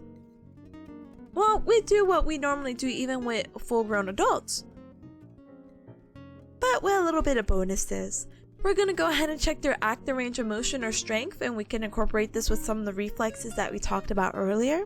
We could do passive range of motion, check their posture, check their pain, and it's like, wow, why do we want to hurt babies now? And it's like, no. We want to check their sensation. Yes, pain is not fun. Cries, sobs, tears. Pain is not fun by any means, but having the sense of pain or inflammation can help us send a signal to our brain of like, ow, this hurts here. Please stop doing XYZ, you know? There's something wrong in your body. And that's really important to have that kind of function. So what's going to happen is that for babies, they're babies. They can't tell you that they're in pain. So we would use a pain scale called face, legs, activity, cry, and consolability, or the flat pain scale, to see about their pain level. We'll check about sensation. And we'll talk about gross motor development and, you know, understanding the symmetry that they're able to do stuff with their both left and right side. And that all their motor developments, all those milestones we were talking about earlier, are age appropriate, making sure that, hey, at 12 months they are walking independently, or hey, at 6 months they should be able to have that extension protection forward. We can do outcome measures on babies. More specifically, we'll go back to that brachial plexus injury stuff we were talking about earlier. So we could check about their active movement scale, modified mallet scale, the TIMP, the test of infant motor performance, the AIMS, the Alberta infant motor performance, brachial plexus outcome measure, or the activity scale, assisting hand assessment, or the mini assisting hand assessment. All those are potential outcome measures, and if you're not familiar with outcome measures, absolutely no hecking worries. This is just a test that we do for babies, or just anyone in general. These are specifically for babies, but there's other outcome measures for XYZ population or XYZ disorder to help establish a baseline, so we could then later compare, hey, are our interventions even working? So let's move ahead to Unit 3, and we're going to actually talk about more outcome measures. Oh, but this one's a little hard to see. Let's see if we could zoom in like 10. Yeah, that looks good, right? 1, 2, 3, 4, 5, 6, 7. Yeah. And then we'll get to talk to more disorders. Yay! Alright, so this one, I know it's not that fun to look at. You'll have to forgive me, okay? Teehee. So for outcome measures specifically, we like using these set. Now, all these outcome measures again are specifically for the pediatrics population or for kids, but the most important thing to note is knowing how are they referenced. Are they norm reference or criterion reference? And what does this even mean? So when we talk about a test and we say that it's norm, we're going to be comparing that individual who's going through our interventions. We're going to be comparing their performance to a group average. Are they the norm or the normal? Criterion, however, is going to evaluate whether an individual meets a specific standard or a set of criteria. What does this necessarily entail? I wish I could give better examples. But basically, we could talk about the developmental milestones again. Does the baby do this at this certain age? Are they age appropriate, basically? So criterion, do they meet the criteria? Do they meet the standard or norm? How do they compare to the group average? So we have different tests that do different things. I don't really need to know the most in-depth stuff to it, but I'll try to explain. Oh, I'll try. So for our first outcome measure, we have the TIMP, or the test of infant motor performance. Pretty self-explanatory. This test is specifically for motor development. This is for infants, so we're going from 34 weeks to 4 months. This is what is most age appropriate, and this is going to be testing their body function and structure. And as you would imagine, we want to check the norm. We want to see, how's this baby doing in comparison to this other baby? Is this 4-month baby at the 4-month mark in comparison to these other 4-month-year-olds? Or are they testing more like a 1-month-year-old? And what can we do to fix that is basically the summary of that test. Test of infant motor performance, if I can recall from my class correctly, is what are they able to do? Are they able to crawl? Are they able to get into XYZ position, etc.? Criterion is a passing grade? Oh no. Norm, your professor is a jerk and standardizes the class score? No, not Norm. Thank you, gamer. I appreciate the comparison. Sometimes the words get a little wonky. Anyway, the next one is going to be PD. So Pediatric Evaluation of Disability Inventory. So this one is going to be from 6 months to 7.5 years. And this is the evaluation of disability for the pediatric population. So we're going to check their functional capabilities. Are they able to self-care? Are they able to shower or brush their teeth or do any or comb their hair? Are they able to move around with assisted devices such as canes, wheelchairs, walkers, and any like specific special function? This it's going to be for an activity. So an activity is considered whatever you do. So I like to say that activity is anything ending with an ing. So walking, standing, running, ba-ba-ba-ba-ing, you know? Stuff like that is considered activity. And so for this evaluation of disability inventory, this is going to be a criterion. So this one, again, is the set standards of, hey, if this person has XYZ disorder, here's the standards of what they're able to do. The bot 2, again, so Cubs, this is a little bit off topic, I guess. Not really. I had to do a commercial for this, and I would love to show you, Cubs. Sorry to dox my one classmate. But I forgot I inserted like a school related thing. If there's any way I can like censor his face, or if I go back with the video and I feel courageous to show you my editing skills, I would love to show you, Cubs. But we had to do a commercial for outcome measures, and also did my other classmates, so that's why I'm a little bit more passionate about bot 2, because I actually know what this one's about. But bot 2 is called the Bernitsky's okay, I'm not that confident. Test of motor proficiency, and it's the 2nd edition. There's actually a bot 3 out, but shrug. Now this test or outcome measure, it's really interesting because it's the biggest range. It is anywhere between a 4-year-old to a 21-year-old. So some of you Cubs, not me, as a forever 17-year-old, no, I'm just kidding. 4 years to 21 years, this test can be done. And this is going to be testing motor proficiency and fine and motor growth skills. So things that are more fine, like one of the tests like this, oh my gosh, the bot 2 is very extensive, and what it has you do, it's actually crazy. But they'll have you do things like, hey, can you grab from this like bucket of pennies and put these pennies onto the other side of your body into these little circles on the mat? I hope that makes sense. But it's like a very fine, like you have to like pinch to grab the pennies, and then from the left side go to your right side to put them perfectly in these circles. And this is supposed to test like fine motor skills. We talked about the coordination, the one with the whole like you T-pose with your index fingers pointing out and you're trying to touch your nose and your alternating arms. That can be a gross motor skill. All those, again, all motor skills. That's going to be testing body function and structure, and this is going to be a norm exam. So the norm exam being, hey, are you in the normal limits of what you're supposed to do in comparison to your peers, basically. We have just about 4 more, and then we'll go ahead and we'll talk about torticollis. Yay! So PDMS2, or the Peabody Developmental Motor Skills 2nd edition, is for the Peabodies. It's from birth to 5 years old, so babies still. And this is also going to be testing the same thing as our bot 2 did for motor performance, fine and gross motor skills. And this is for body function structure. The thing that's unique about this in comparison to all the other ones that we just talked about is that it's a norm and criterion. How does that work? Don't ask me. What I just told my classmate, I looked her dead in the face. Wait, that's not the saying. Looked her dead in the eyes. I don't know. Anyway, I said, hey, Peabody, peas in a pod, 2 norm and criterion, you're welcome. And she's like, what?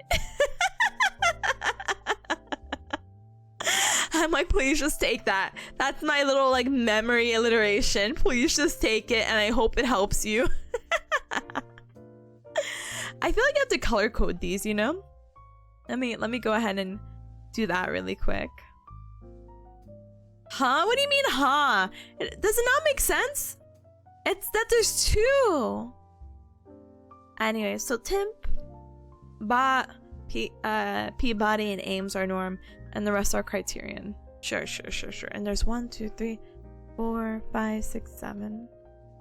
1, 2, 3, 4. 1, 2, 3, 4.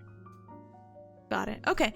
Sorry, I was doing something. Anyway, tip us at the corkboard connecting all the points again. Yeah, that's me. It makes sense. I'm losing my voice again. Let me take a water break. Hold on.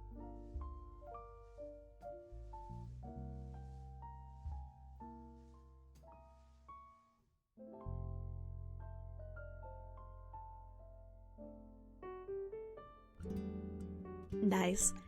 Anyway. Oh my gosh, hold on. I was gonna die for a moment. Anyway, Ames! So we'll talk about our next one. So Ames is the Alberta Infant Motor Scale. So it's actually pretty similar to the test of infant motor performance because they're both like really young infants. Alberta Infant Motor Scale is actually for a smaller demographic and actually a much earlier one. This is going to be from birth to 18 months, and this is going to be for a targeted diagnosis or population for gross motor development in infants, and this is going to focus more on their posture and moving patterns.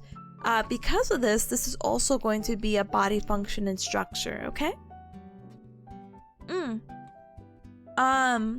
SFA is a school functional assessment, so this is for kids in elementary school. Or sorry, kindergarten to elementary, so kindergarten to grade 6. This SFA, functional assessment, test for functional task, yay! But these functional tasks are going to help support the participation in academic and social school related activities. As you would imagine, this is another activity test when we're talking about the ICF model, which I'm not going to get into. I'm just going to say it out there. I'm sorry, Gubs. And again, your activities are the walking, standing, pushing, pulling. Like, are they able to do these sort of things so they can participate in school with their other classmates? Yes? Great. And it's criterion. So do they meet the criteria? We need to evaluate whether the individual meets a specific standard or set of criteria. Are they at 6th grade level? We'll see. And then the GM-FM, our last outcome measure we'll talk about, is the gross motor function measure.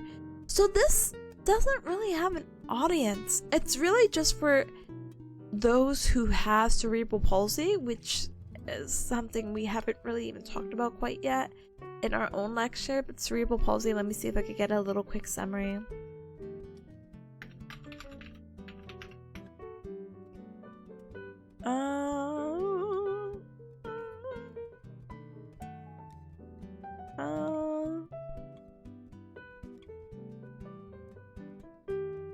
Well, maybe not. Anyway, I'll just say, cerebral palsy is a group of neurological disorders that affects a patient's ability to move, balance, and maintain posture. It's caused by abnormal brain development or damage that occurs before or early in a child's life, and cerebral palsy actually happens to be like the most common motor disorder. So you'll see patients with poor coordination, stiff muscles, weak muscles, tremors, etc., etc. And there's really no cure for CP, but there's abilities and stuff that we could, or interventions that we could do to kind of help out, which can be like, you know, therapy, medications, and sometimes surgery depending on the case.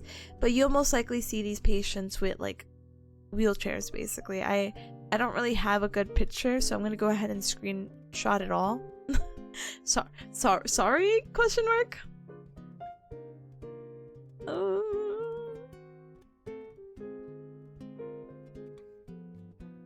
Sorry, these one no. But yeah, you normally like see these children in wheelchairs or using an assisted device. This one's using a power wheelchair. It all affects kids differently. But yeah. So The the gross motor function measures is going to be with children who have this disorder and other motor disorders focusing on motor activities such as lying, crawling, sitting,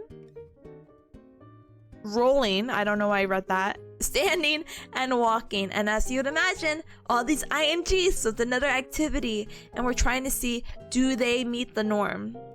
Okay? Okay. So, let's see. I'm gonna try to memorize something really quick. PSD. It's gonna be so stupid. I'm like, okay, what are the criterion ones? Yeah, I know Peabody. Peabody for sure, but what else is criterion? Let me try to see if I can remember. Wow, it looks like PSG. Panty and stocking with and garter belt. Yay! Thanks, anime. Thanks for helping me memorize something very silly. And oh, they're all activity? Great. I'm gonna keep scrolling now. Anyway, so we're gonna go ahead. Let me go ahead and zoom back in. Or maybe not. Hold on.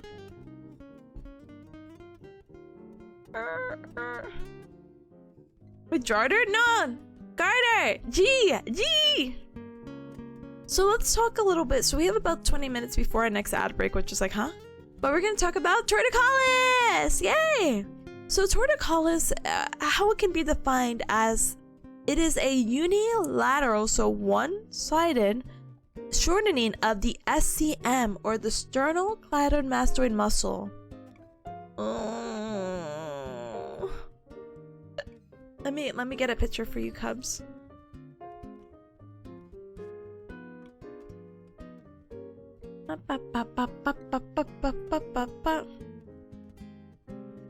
So it's a unilateral because you have this on both sides, and it connects at the mastoid process. So if you feel a bone right behind your ear, and you would feel the muscle when you rotate, you feel like a slight contraction. Or wait, yeah, I don't know. I'm like, oh, what? Huh?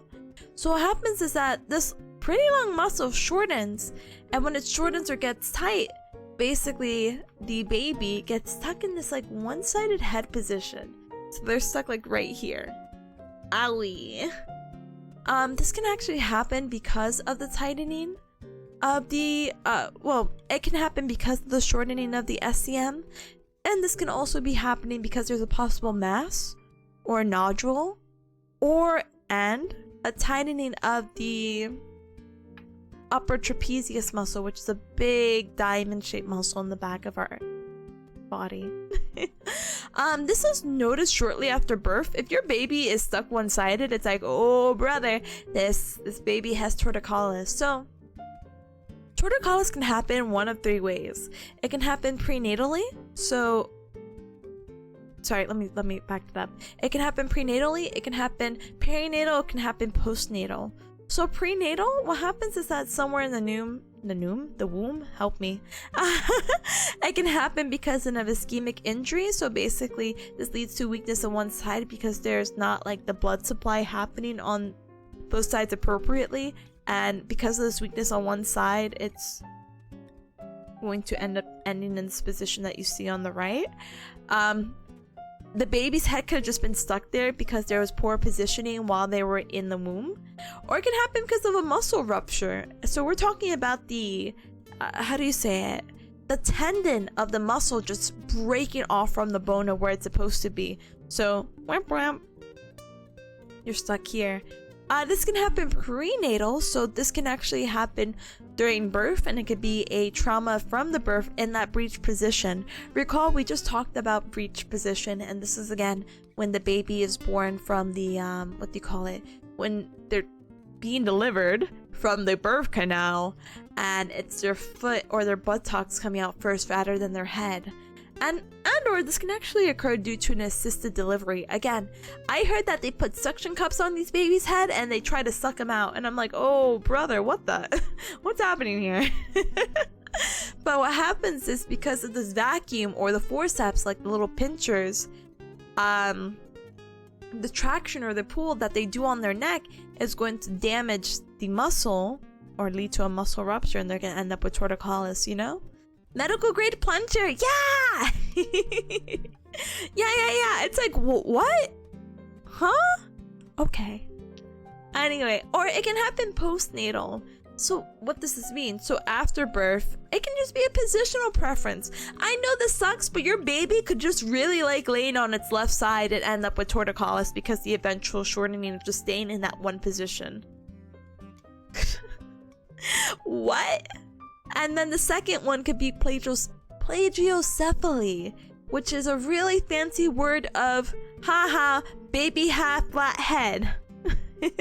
So what happens is that the plagiocephaly refers to the flattening of the back of the head, which we could see right here, and it's usually one side. So this baby's been laying a lot on this side and not this side, and so because it's not a straight across the occiput or the back of the head like this, it pretty much chooses the flat side to lay on. So when you lay a baby on its back, and in this case scenario, this baby's gonna want to lean to the left because that's his flat side.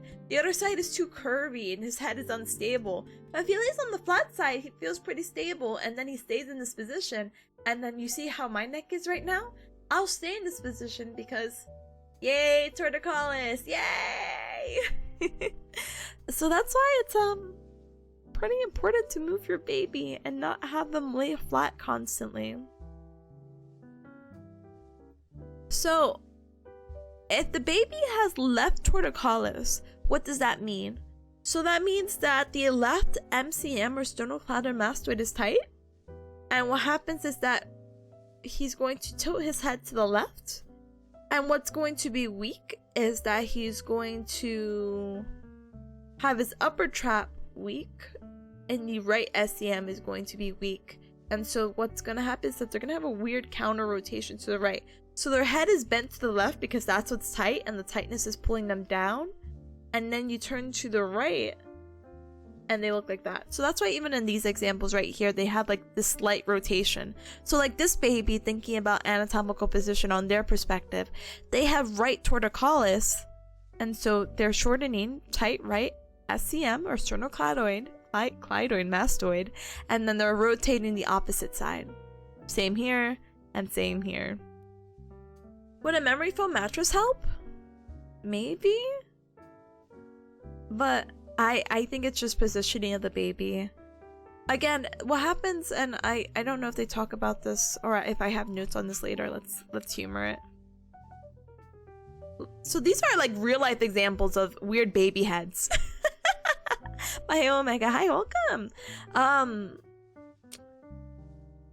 They're still gonna be laying flat on their back, and I mean, yeah, sure, I mean that's how we all lay and whatever, but the best medicine for this is just getting them moving and positioning them in different ways, pretty much, or else they're gonna end up like these football heads. Oh, hi Lurker, hi, we're back to pre-geriatrics. We are, I can't believe it. But I'll get you an answer as soon as I hold the baby, be like, yes, quite. And so whatever happens on the left is basically the opposite of the right. So we have these really cool things called clinical practice guidelines, which are basically like the gold standards of like, hey, this is well-informed information of how we're gonna go ahead and treat it. And so how we're going to treat it depends, because the clinical practice guidelines are going to define the severity based on the degree of head tilt, the range of motion of their neck, so how well they're moving, and the presence of associated symptoms such as facial asymmetry, etc. And the severity can be categorized as mild, moderate, or severe. So I'll go right here. Oh, no, you're so good. Listen, as soon as I become like, come back to me in 2 years when you might have a 1-year-old, I'll get to you. I'm just a student, unfortunately, and I know I wish to kind of explain more information of like how do we treat this, but my whole career is just like, oh, just move them. Yep, movement is lotion for the body, motion is lotion. Get to it. But I wish you the absolute best of luck with having your children. I hope you have a happy and safe process of all that. Yeah, we're learning wacky stuff. Make sure your baby, when they're born, going through the birth canal, does not come out with their foot or their butt out. Thank you. Good night. I know you can't control that, but if you could. Anyway, so the in addition to the clinical practice guidelines defining defining the severity of it, whether it's mild, moderate, or severe, we also could talk about grades. So we have grades 1, 2, and 3, 4, 5, 6, 7. So 1 and 3 are considered early, and what is considered early is actually the amount of time that baby has been on the earth. So early, to get the treatment from anywhere between 0 to 6 months, that's early. Anything after 7 months is going to be considered late. Like with anything, if you see something wrong, you want to try to get it fixed immediately as possible. And torticollis, thankfully, I think, and I kid you not, no exaggeration, has 100% success rate if you get them to fix the torticollis before 6 months. Crazy, right? Like, you never hear about 100% success rate, but in this case scenario there is, but they have to be this late. Of course you can still fix it if it's late, you know. Again, maybe the baby has developed some kind of postural preference, and this is like much later on in their life. It's like, oh no, my baby. But yeah. Get rotated, idiot. Simply, will the baby coming out in the right position? Exactly. You know, still later on, we're going to talk about kind of wacky condition when the baby doesn't move at all. So look forward to that one still. So yeah, torticollis can happen because of the reasons that we mentioned before, but how we can also further define it. Oh, there's so much information on torticollis. Is that it could be postural, muscular, or it could be a nodule in that muscle of the SCM, or the sternocleidomastoid mastoid. So postural is going to be its mildest form. Honestly, the baby just has a preference of being on one side. Sucks to suck, right? But that's fixable. That's just something that we'll talk about a little bit later when we talk about some interventions we could do. Hey, baby really likes going on the left side. Hey, try to encourage that baby to turn right. And it's like, wait, but how do I do that? Again, I'll mention this when we talk about interventions, but think about feeding. Let's say, you're breastfeeding a baby and you're so set on having that baby in your left arm, whatever, and they're so used to be on the left side, and that's where they have their torticollis. Flip the baby. Just flip the baby. Hold the baby with the right side. Uh-oh, baby has to turn other way now. Torticollis fixed. You're welcome. Give me $100. But obviously it's over time. It's not like a one-time deal or fix, but it's the idea of encouraging them to look the other way or flipping them when you're doing things like feeding them or changing them, etc. Bribe them with food? Noted. Yeah, honestly. They're just babies. Anyway, so the next thing is you could define it as muscular. So again, it could just be a unilateral tightness. Again, this does not have a nodular mass, and basically it's just the idea of, it's just a tight muscle, so we're gonna go ahead and stretch it. So easy. But the nodule, however, this is gonna be the most severe. A nodule, by the way, is how do I say this? Cubs, you know when someone's like, I have a knot in my back. That knot can be referred to as a nodule. You know, sometimes people are like, hey, can you elbow my back? Can you apply a lot of pressure on this knot or whatever? Sure. That similar knot that you find or hear people have on their back can actually happen to a baby's neck, and that's why it's the most severe, because we don't really want to start applying pressure to that baby, but we don't want that nodule there anymore either. So we try to find ways around it with a lot of stretching and mobility, etc. You just can't be like, let me elbow this baby's neck. But yeah, it's very palpable when you feel a knot. So what do we do if someone has torticollis and they're like a baby? So there's several things that we want to talk about, 5 of them specifically. So we have caregiver education, environmental adaptations, cervical passive range of motion, neck and trunk active range of motion, and facilitation of symmetrical movement activities. So we're moving in symmetry, baby. So caregiver education, Education's your number one intervention, 100%. Listen, I'm paying an unfortunate amount to go to school and learn about these wacky conditions. Not everyone knows what is what. Like, I'll never forget, I was like, oh, your sacrum, to like a friend, and they were like, what's a sacrum? I'm like, oh gosh darn it. A sacrum, by the way, is the bone, your bone by your hips. The bone that connects your hips, I guess it's maybe a better word to say in layman's terms. You got your hip bones, and then the middle thing in the back is your sacrum.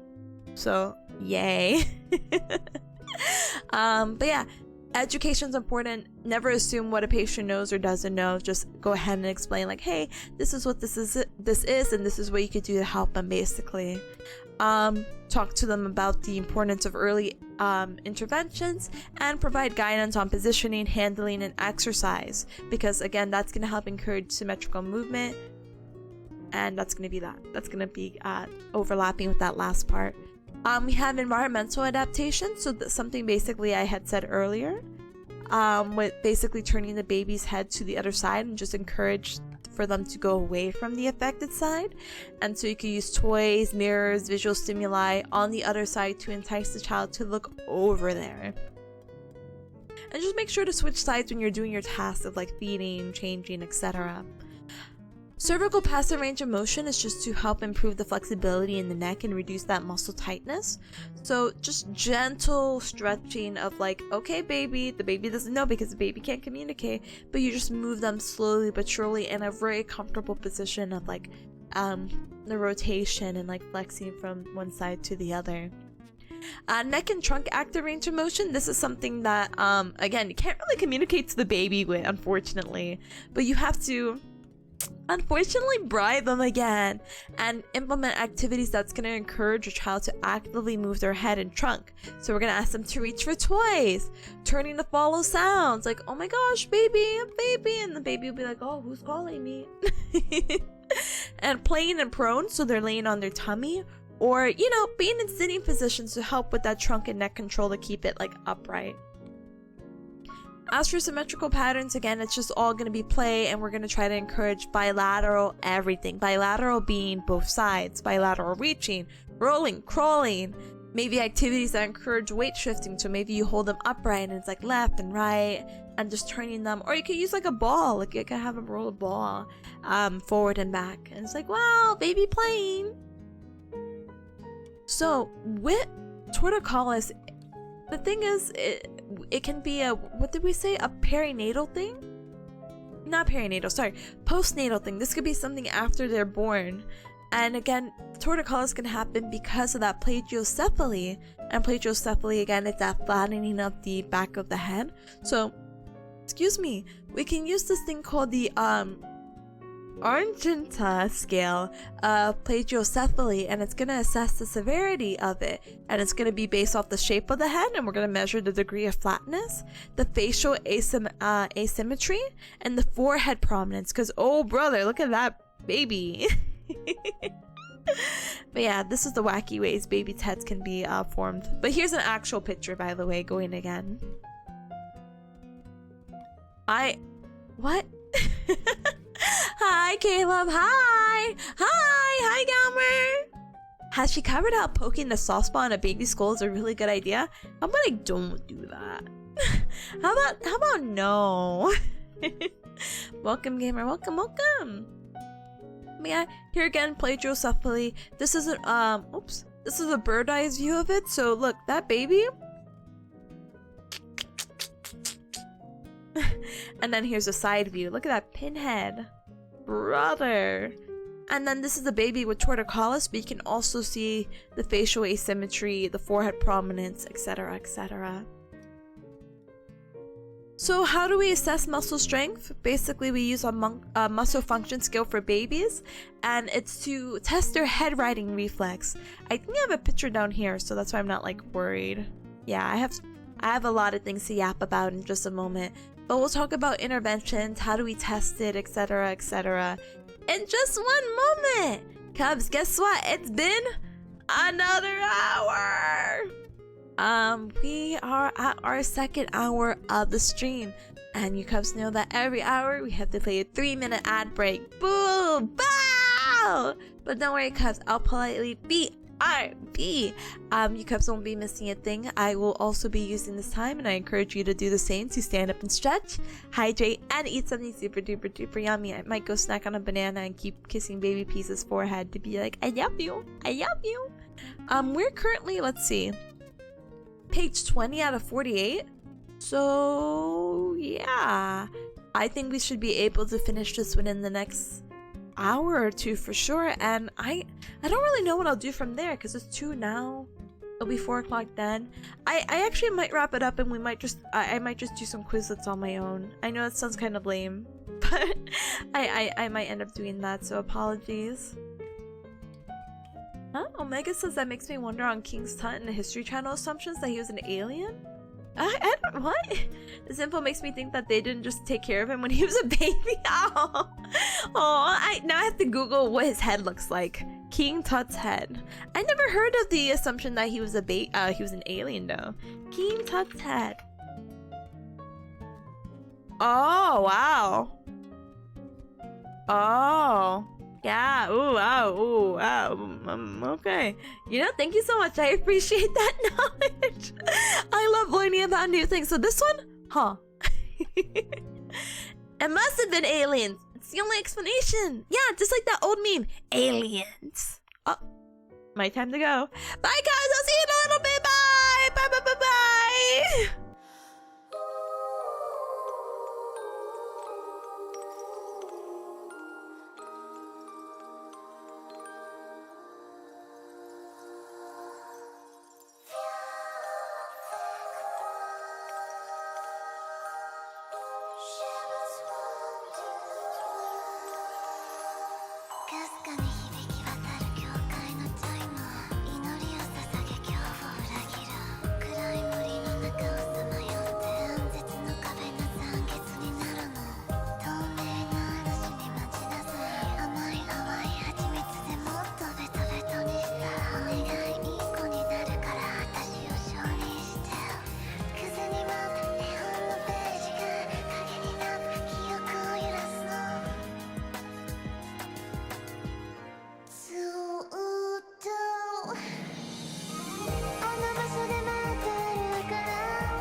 Wow! Thank you because for your patience. I really appreciate it. I hope you all had a really good 3-minute ad break. Really, maybe 4. Thank you so much for the welcome back. Thank you! Thank you! Oh, hi, Arbol. Hi. But, what was I gonna say? Oh, Baby Peas. If you're not familiar with Baby Peas, she's my baby girl, my cat. She has been Mrs. Worldwide around my place. But she has not hung out with me. Like, at all. All day, she's been staring at me from the living room. And now she's sunbathing. I'm like, Baby Peas, when are you gonna come over to the room and hang out with me? And be my emotional support cat? But I don't think she has any, like, what do you call it? Need or want for it. I feel like she'll only hang out during our, like, pomodoros because I'm not, like, yapping. She's like, I want a yap free nap session. I'm like, okay, brother, I can't blame you. I want to see her and pet her and be like, oh my goodness, I love you. Anyway, if you're just newly on in, welcome. We're just gonna go ahead and continue our lecture of pediatrics. Pediatrics, again, is just a specialty study about kids. We had talked about a variety of things right now. The latest thing we talked about was torticollis. So this is, again, that unilateral shortening of the SCM, or the sternocleidomastoid muscle, which is a fancy neck muscle that basically has them go and they're stuck there. So now we're going to talk about how we're going to observe. And so I'm going to go ahead and just read off the PowerPoint slides if you cubs don't mind, okay? So when we're assessing for torticollis, one of the main things, we're going to go ahead and do is look at their posture. We're going to maybe make this a little bit bigger. And we're going to look for tolerance and symmetry. Do they have tolerance of being upright? Do they have tolerance of doing XYZ position? And then again, if we put like a little grid to their face, do they have symmetry? Again, when you're like this at one side, you don't really have symmetry, unfortunately. Let's go ahead and assess their passive range of motion. So we're going to assess cervical rotation, which is just a fancy word of like, hey, let's turn our head. And this is going to be measured by this really funny goniometer. For lateral flexion, we're going to do the same thing, but we're going to go ahead and assess from the side to side. Lateral flexion is bringing your ear to your shoulder, basically. And this is going to be measured in the same way. Active range of motion, again, you can't just tell a baby, hey, do this, because they won't understand it. Passive range, you're moving them through. They're going to just follow you no matter what. Active can't be like, hey, baby, turn your head. So we have to do this in a variety of ways. So for cervical rotation, we have to assess it in supine when they are less or more than, oh my gosh, more than 3 months. And that's going to be like, oh, look at this toy. And you like bring a toy or something of interest to their one side, and we're going to go ahead and measure it. If they're less than 3 months, however, we're going to go ahead and put it in the patient's lap, or sorry, the PT's lap. And do the same thing from there of like, okay, let's assess the rotation. I'm really not sure, and I'll go ahead in the notes to see why that difference. And it doesn't really look like it specifies, so boo, boo! Lateral flexion, we're going to go ahead and measure with that muscle function scale that I talked about earlier. It's very hard to see in this picture here, but this was the reflex that I was like yelling about earlier, like, turn that baby sideways! So even though the baby is hooked here, the baby is not drooping his head is upright, and he's keeping eye contact with the photographer. His head writing reflex is very, very, very good, and we can use this muscle function scale, which again, very hard to read, to assess where they are functionally. We can assess their pain levels, again using that flax scale. Face, leg, I don't remember what it stands for, but it's just the pain scale for babies. Palpation, we're gonna try to see if, hey, what kind of severity do they have, or how can we categorize their torticollis? Do they have a mass? Let's go ahead and feel that neck muscle, the SCM, and see if we could feel like that bump or that knot in there. We also want to feel that knot in the CMN, or SCM. Also their upper trap, their scalenes, and the levator scalp. So, tiny baby example, but we're gonna feel on their neck, so like right here, like below their ear, diagonal. Upper trapezius, so like up here. Scalenes are on their neck, so here. And levator scalp is just right above their shoulder blade, so like right here. We're just trying to feel for any nodes. The skin, we're gonna check to see if the integrity is good, so there's no open wounds or anything like that.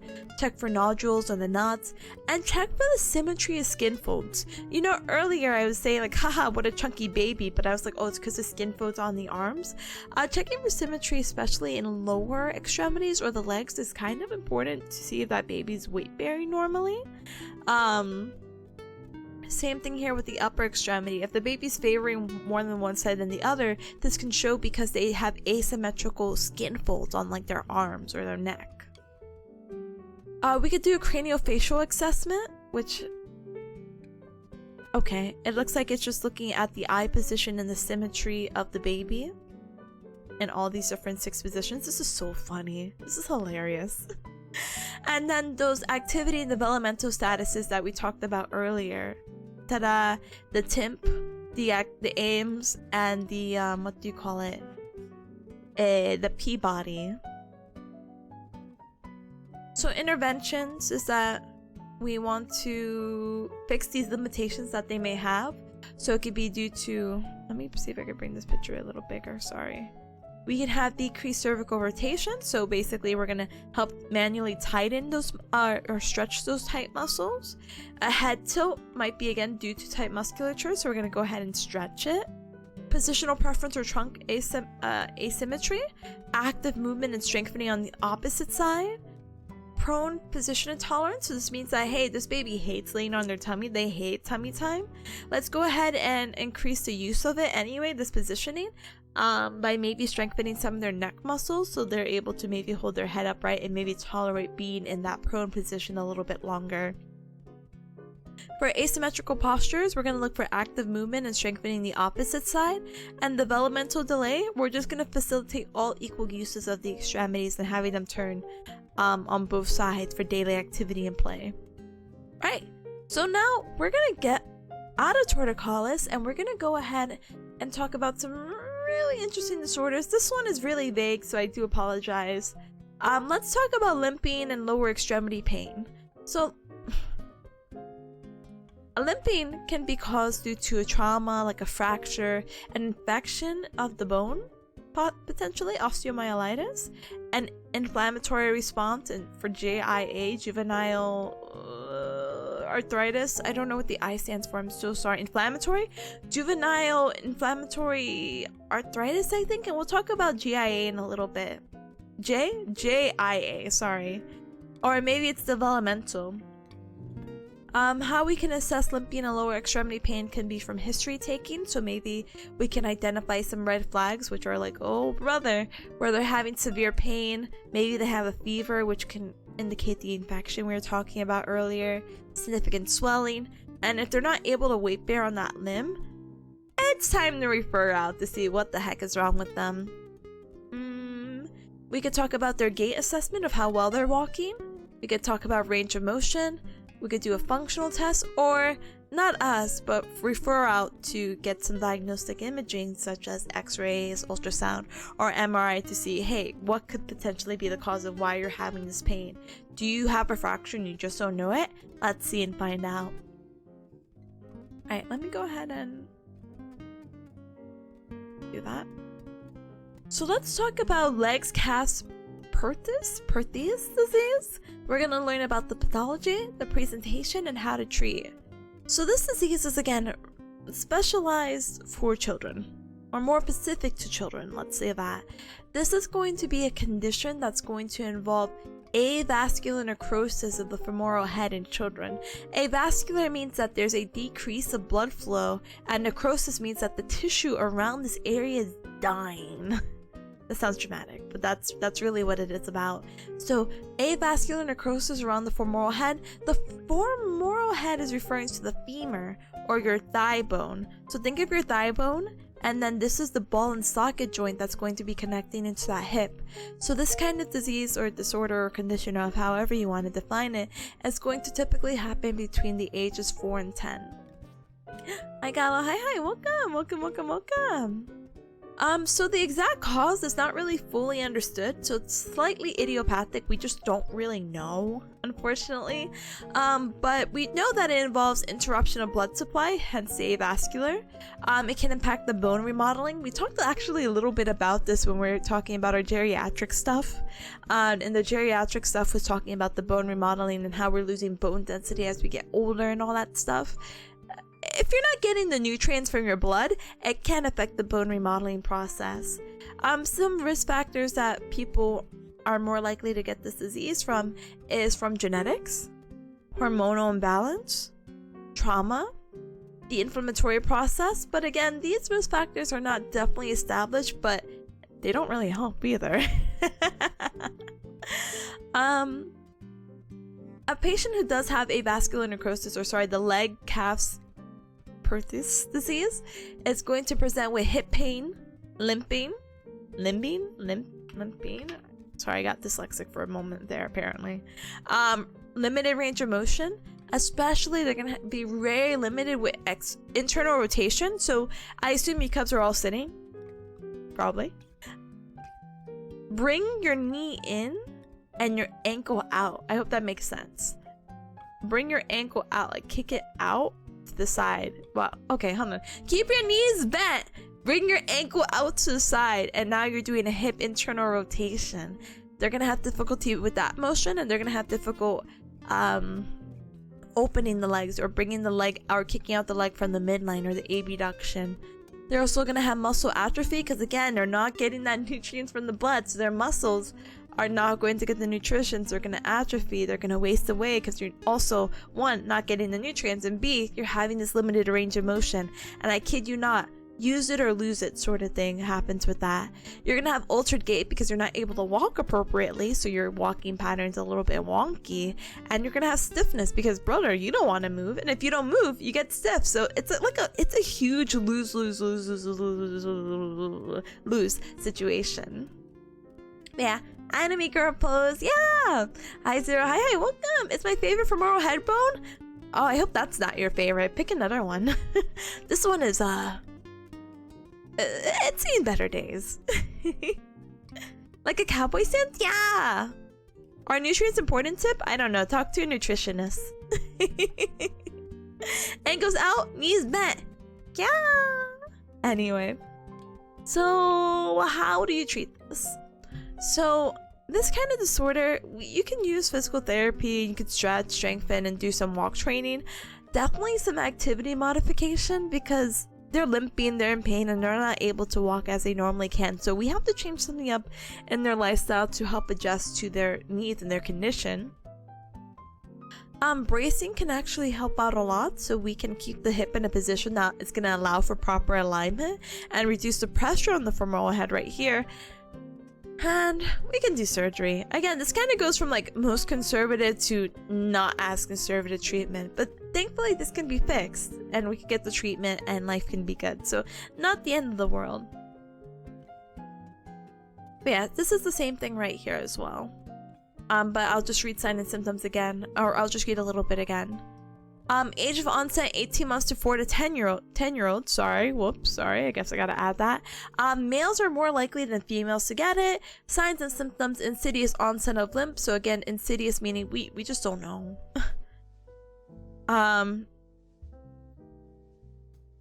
They're gonna have a limp, pain with activity relieved with rest, limited range of motion, abduction, internal rotation. Nice. Sorry. I'm like, I feel like I have to sneeze. Nice. Anyway. And they're gonna have pain with a groin, anterior hip, laterally at the greater trochanter, and the front medial side of the medial thigh. They're just gonna have all this pain there. Boo, boo. Isn't I? Danke. So let's talk about something else with the hip. Oh, brother. Let's talk about slipped capitofemoral epiphysis, or gosh, I can't read, SCFE. So this is interesting because it's going to occur in adolescence, and this is going to be characterized by the slippage of the femoral head. So again, our hip joint, our joint connecting right here, is a ball and socket, the ball being the femoral head, the socket being the actual hip bone, and here's your sacrum.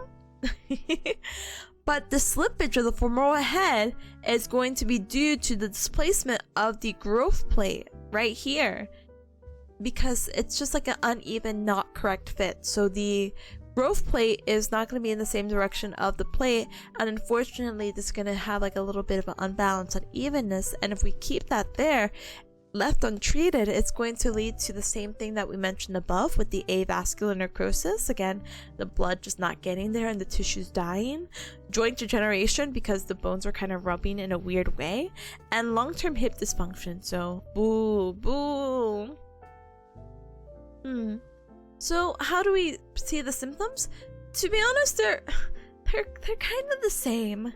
So presentation of symptoms is hip or knee pain, and that it's really localized to the hip, but unfortunately our bodies are very cool and they can radiate pain.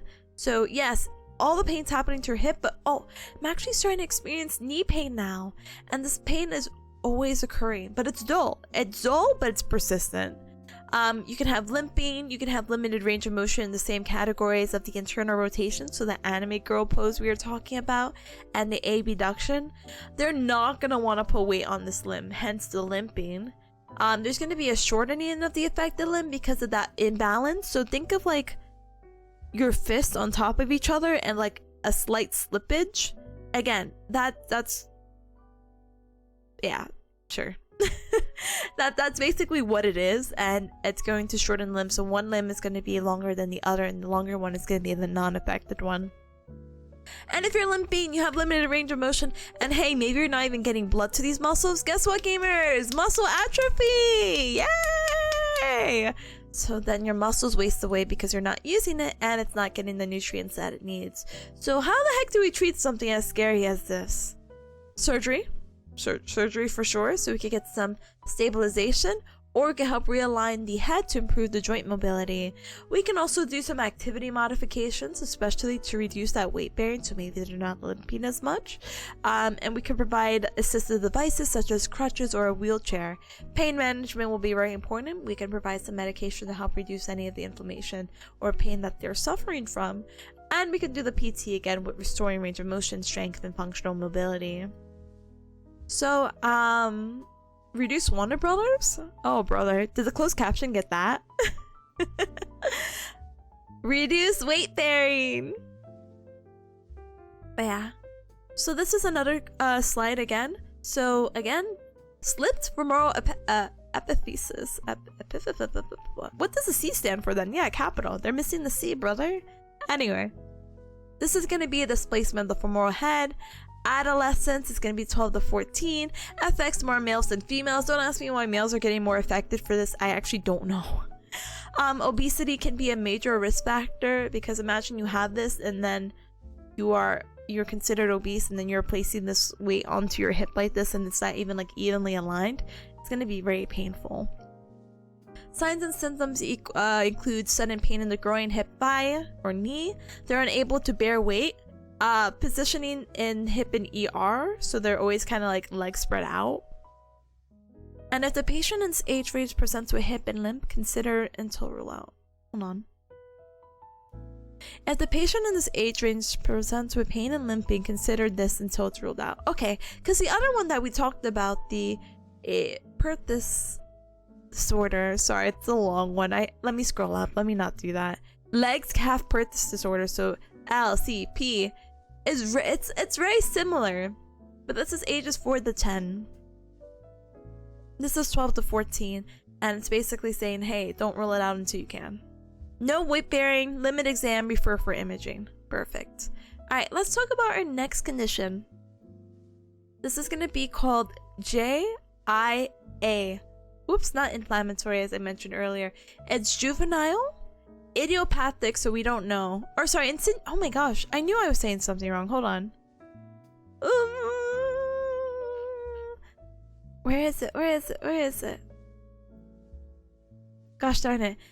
Idiopathic is when you don't know the condition. Insidious is when something kind of comes out of nowhere, right? Oh my gosh, hold on.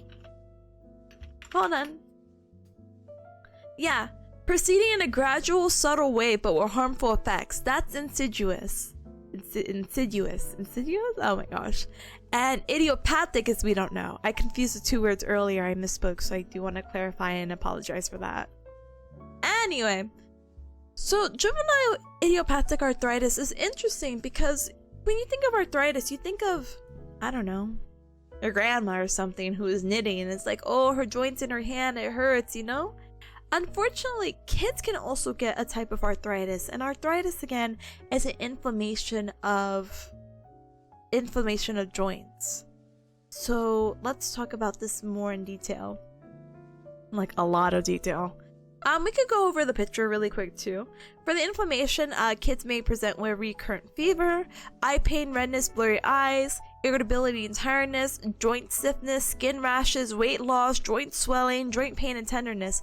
Imagine you're like 5 suffering from this, like hello? Anyway, so let's talk about it in great detail! Yay! So JIA, juvenile idiopathic arthritis, it's a group of chronic, so chronic being a long-term inflammatory disease in children and adolescents that may cause joint or connective tissue damage to the body. It's not osteoarthritis as we are maybe more familiar with older adults. It's more similar to rheumatoid arthritis, which is like hold on. How I define or how I know what RA is that it normally presents very symmetrical. Let's see.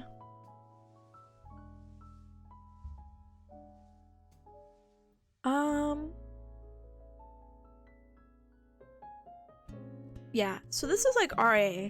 This person has joint inflammation, stiffness, and they're not able to do XYZ due to stiffness or swelling and inflammation in their joints. So they have arthritis. They basically have what we're going to talk about, but this is their hands naturally. Like it's like, okay, rest your hands for me, let me see them, and they're just stuck in this position. That's rheumatoid arthritis because it's basically the arthritis, but it's bilateral. Very, very spooky stuff. I would be horrified if my hands stayed like this. Alright, so normally for JIA, the onset's going to be prior to the child's 16th birthday, and again, as arthritises are, they can cause joint pain, swelling, and stiffness. The etiology is unknown, and it's an autoimmune disease. So it can be a 2-step process. So either the child has a genetic tendency to develop this, so yay genes, or it could be environmental, and environmental factors such as a virus, trauma, or whatever can trigger this as well. Now, this is one of the few diseases or disorders for this presentation that is actually going to affect girls more than boys. There's a few subtypes that we'll talk about of JIA that are going to affect them equally though. So let's talk about the subtypes. Yay, so much information. So we have 3 types: systemic arthritis, oligoarthritis, and polyarticular JIA. So for systemic, this is the most painful. And it's the most debilitating because it's systemic. It's the systems of your bodies that are getting affected. And what happens is that it's going to often start as a high fever for greater than 2 weeks and a full body rash. If a child has a fever for a while and a body rash, it's one of the first things that the doctor checks out. It's like, oh my goodness. This is considered polyarticular? Wait. Sorry. It is polyarticular. So it affects numerous joints and there's symmetric joint involvement, hence why we're comparing it similar to RA from earlier. So if the left elbow is affected, the right one is. And the onset again is going to be throughout childhood, so it can happen anytime between the early to middle childhood usually. Even though that's the most painful one, thankfully the most common one is the oligoarthritis, which is again most common as it's going to affect the knees, then the ankles, and then the elbows. It actually affects 4 or less joints, and it's asymmetrical, so it's not RA. It's not the systemic one that we were talking about earlier. Girls are more likely to have this disorder, and honestly, the onset for this is pretty early, so it can be anywhere between the ages of 2 to 4. They'll go through flare-ups and remissions. So flare-ups are like, this sucks, I hate this, I'm going through it, and remissions like, oh, everything's fine now, I'm good. This disorder specifically, or this subtype, actually has the best prognosis. Prognosis is not diagnosis. Prognosis is basically what is the outcome. So they're gonna have the best outcome, where about 23 to 47% of the children are in remission after 6 to 10 years of onset. So let's say, hey brother, you got diagnosed at the age of 15 because this is normally diagnosed before the age of 16. Well, if somehow you get into remission and you stay in remission for 10 years, by age 25 you should be good, gamer. Big smiley face emoji. So yeah, knee, ankle, elbows for oligoarthritis. And now let's move on to our last subtype, which is going to be polyarticular JIA. This is going to affect 5 or more joints, so poly if it's 5 or more, similar to our systemic, which is also poly. This one again is with the fever and full body rash. This one, however, is going to have 2 different forms for poly. It's either going to be rheumatoid factor positive or negative, and this one actually presents symmetrical. So we have symmetrical, asymmetrical, symmetrical. So the oligo one is odd one out. Not only is it not poly because it affects 4 or less, it's also asymmetrical. Poly, however, again, is symmetrical, and it's going to affect large and small joints. This can also affect the cervical spine. I know we keep talking about hands, and when we think of arthritis, it could be hands. Nope. It can also affect the cervical spine, and it can affect the TMJ. You know how some people have issues with their jaws and chewing and whatever? I'm not saying it's polyarticular JIA, but I can say that it can affect the joint. I know it's like, Tipo, what are you talking about? A joint? Let me show you what your mouth looks like. Yeah, your mouth specifically. I wonder if this. Oh God! This one scared me because it was a GIF. I don't think I could copy and paste GIFs like that, right? Anyway, to my surprise, this one randomly opened up. Okay, and I'm scared it'll randomly move, even though this is just like a little screenshot of it. But right here, the TMJ is this joint right here, so it's going to go ahead and get inflamed as well with potentially this polyarticular. So this one's also going to affect more girls, and it's the only type to appear with those rheumatoid nodules, or those little bumps we were talking about, or knots earlier, and they're going to show up on the elbows, the tibial crest, or fingers. This can actually progress to a more severe and deforming arthritis, and many times you'll see again adolescent girls with this severe type. 5 or more? That's a party? Exactly. 5 or more. 5 or more. Fiber. Eat more. Anyway. So JIA again is going to in general present with arthritis. So persistent swelling, pain, and stiffness. Morning stiffness is a really common thing with people with arthritis. They get super duper duper stiff in the morning, and the more they kind of like warm themselves up in the morning and in the afternoon, they start getting to move and whatnot, they get a little bit better from their stiffness. excuse me, that was a hiccup burp. Excuse me, sorry. Anyway, we have limited range of motion. They're gonna have fatigue, fever, rash, delayed growth, and then they're gonna also have muscle weakness as well. How do we treat this? Ah, yeah, there's a lot of ways. I was like, I'm pretty sure there's more than this. So how to treat it is a little bit wacky. What we want to do, our goal is to induce remission, so make sure they don't flare up, and control the arthritis. And we really want to prevent the joint erosion and any other wacky symptoms. So let's see what we can do. So we're gonna do the medication route. Don't get me wrong, therapy is cool and all, but like this is beyond therapy. This is a medical situation. Obviously, we bring it up in a rehab setting because it's understanding what someone with this medical condition has and what they bring to their session. So we're gonna try NSAIDs first. So again, we could have some ibuprofen or anything like that to help reduce pain and inflammation. We want to maintain the integrity of the joints. So we want to start with the NSAIDs, the non-steroid anti-inflammatory drugs. For whatever reason, if the NSAIDs don't work, we're going to move on to a stronger drug called DMARDs, which is disease-modifying anti-rheumatic drugs, such as this one. These are actually given orally every week, but they can also be injected, especially if they have the polyarticular arthritis or the systemic form, that first one or the third one that we were talking about. The point of this disease-modifying drug is to slow down the disease progression, because we talked about that last one, the polyarticular one, potentially getting worse. So let's try to see if we can slow it down. This one also is going to prevent joint damage. Now we're going to get to joint damaging protocol right now when we move on to our third one. So if NSAIDs aren't working and the disease-modifying drugs aren't working, we're going to try corticosteroids. Corticosteroids is pretty common. It's a common injection that a lot of people tend to get for pain. Unfortunately, there's a whole negative thing with prolonged use, which really just means atrophy and all that stuff. But it actually includes a little bit more. But yeah, corticosteroids are okay. They're actually pretty good, but only for short term.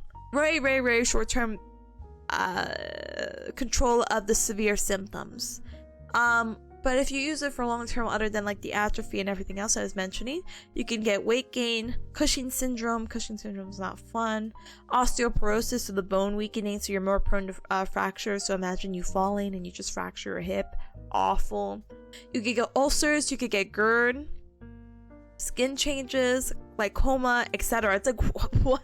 Then why do you want to take it? But sometimes people take, like, this is long-term use, of course, but people take corticosteroids because they're kind of like, hey, I've tried everything and the insurance is telling me I can't do surgery unless I try this. Shrug. And then our last our last drug that we're going to use is TNF. So what happens is that doctors will prescribe this TNF inhibitor to suppress the response to the tumor necrosis factor, which is what the TNF stands for. And this is all a part of the inflammatory process. So what happens is that this inhibitor is going to try to attack that process and stop it there so the joints can continue to be maintained. So, sorry, mate. So these are the 4 ways of how we can kind of help with GIA. Not as specifically, but how it could be medically controlled. Now let's talk about the baby not moving disorder. So I do apologize. These pictures are a little bit wacky. So if you're a little sensitive, I do apologize. I never post score or anything like that. But just wanted to let you guys know, just in case if you're not okay with deformities, I guess. So this one, I actually have no idea what to how to pronounce this, unfortunately. So we're gonna go to Google. Google. How to say arthrogryposis multiplex congenita. Arthrogryposis multiplex congenita. Yay! Also known as AMC. And that's what I'm gonna refer to it as. So AMC is a non-progressive neuromuscular disorder. So non-progressive means that the impairments don't get worse. because it's already so bad. Like, no, I'm just kidding, but it is pretty bad, but it doesn't get worse than what you see. AMC is actually going to consist of severe joint contractures and 2 or more body parts. You're going to also have muscle weakness and fibrosis. This one is definitely idiopathic. We don't know the cause. What are the likely factors that we have considered, however, is that this is most likely going to occur from the first trimester of pregnancy. And what happens is that the baby gets these contractures, and contractures are basically like, imagine, what is the right word? You're contracted, you stay in this one position, like you're frozen, basically. Like if your elbows are flexed, you're staying like that for a hot minute, baby, because your elbow flexors are contracted and you have this contracture, and it's very hard to get you out of that area. Like someone can extend your arm, like passively move you through, how do you say it, elbow extension, but you immediately go right back into flexion. So during the first trimester, the baby might experience this thing called fetal akinesia, which means that the fetus does not move either at all or very much. So they end up with these contracted joints, and there's 2 subtypes. There's the frog-like variant and the jackknife one, and we'll talk about those 2 more specifically. Most commonly affected, sorry, now we're gonna get alien baby, but this is what it looks like. Most commonly affected joint is going to be the foot, and we see him here. I think these babies, if I'm not confusing my disorders or conditions, is that they're going to have club feet, and we'll talk about club feet a little bit more in detail, but it's going to be the feet, the hips, the wrists, look at those wrists, followed by the knees, elbows, and then the shoulders. So the foot, hip, wrist are the most commonly affected in this position. Foot, hip, wrist. So how are they going to present exactly? So what's going to happen is that they're going to actually have normal sensory function. They might have decreased deep tendon reflexes, so if we hit their knees, it might be a little hypotonia, might be a little bit below tone, it might be a little weak, not as spontaneous, but I mean, you gotta understand. There's some muscle weakness, limited range of motion, the foot deformities as we can see here, and difficulty with mobility, because gosh darn it, if you think a baby's moving like that, you got another thing coming. So we have different interventions of how to treat AMC. We could do medical, surgical, or we could go the PT route. For medical, we can help improve their bone density by taking some kind of medication like the biphosphonates. They're usually administered through an IV, and this is going to help actually decrease the frequency of fractures. Surgical, brother, we need to fix these feet. So we're going to fix the club feet, or the club foot. We're going to address any hip dislocations because, again, we said the foot, hip, and wrist are the most commonly affected. Hamstring lengthening, so our hamstrings, again, are going to be the muscles behind our thighs, so right here, and that's going to help us with knee flexion. So why? Anyway. Oh, because there's contractures of it. Okay, understood. I was like, why are we helping that? Hamstring lengthening, so back of the leg or back of the thigh, right here, lengthening. We're going to help that for any of the knee flexion contractures. We might have to do some patella realignment, so your kneecap might need to just change that up a little bit. As for PTs, we could do family education, functional mobility assessment, stretching, splint, strengthening, developmental self-care activities, functional mobility training, accommodations, and ADAs. This is all fluff just to say strengthen, stretch, move, and education. So what are some of the recommendations we would do for the family? Education, because this condition can get very mild to severe, and we'll show you with the variations in just a moment. Doing regular medical follow-ups to make sure they're okay. Surgical options might need to be discussed, especially for that club foot. Get them moving and get them maybe into a PT session. Encourage independence and basically positioning. Same thing with the plagiocephaly with the baby flattening and whatnot. We just don't want that to happen with the baby. So here's the 2 conditions, or the 2 most common variations of AMC. We're gonna have the frog legs, so the frog, ribbit, ribbit. The hips are abducted, so the feet right here, you see, is away from the midline of the body. We have the legs externally rotated, so the hips are also out, legs spread. The knees are flexed. The club feet, so the feet are curled in, and so we can see right here. The elbows are extended. I know it doesn't really look like it, but it is. The wrists are flexed, so you see the like the wrist right here is flexed, and they're ulnarly deviated, so the wrists are slightly out. Let me see. Yeah, they're like slightly out. Now jackknife, however, this is I can't get over jackknife, to be honest. So the hips are flexed. So in comparison to extension, which is the other way, these are flexed. The knees are extended. See, like straight. The club feet are showing because you see the feet are still curled in. The wrists are flexed. You see him like this doing the little monster mash, and ulnarly deviated, so it's towards the pinky side. Their arms, their wrist or their fingers are about to go slightly out. Most affected joints, by the way, again, are foot, hip, wrist, and that's really what we need to know. But I'll read them out again. Foot, hip, wrist, knee, elbow, shoulder. So it gets a little bit weird because it's a lot of lower extremity, and then you have like one upper extremity, and then it keeps going lower, and then it goes higher, higher. Hopefully I'll remember this pattern, but hopefully this is not a question on the exam, so. Alright, let's go ahead and we have, let me do a quick countdown really quick. We have 30 pages left, or sorry, ooh, wow, we have 19 pages left. We're on page 30 out of 49. So let's see, we have 1, 2, 3, 4, 5, 6, 7. We have about 7 more conditions to talk about, I suppose, okay? So, please bear with me. Yay! Yay, scoliosis! Club feet! Yay! Oh my goodness. Oh my goodness. Oh my goodness. Alright! Oh, a little stretch. Hold on.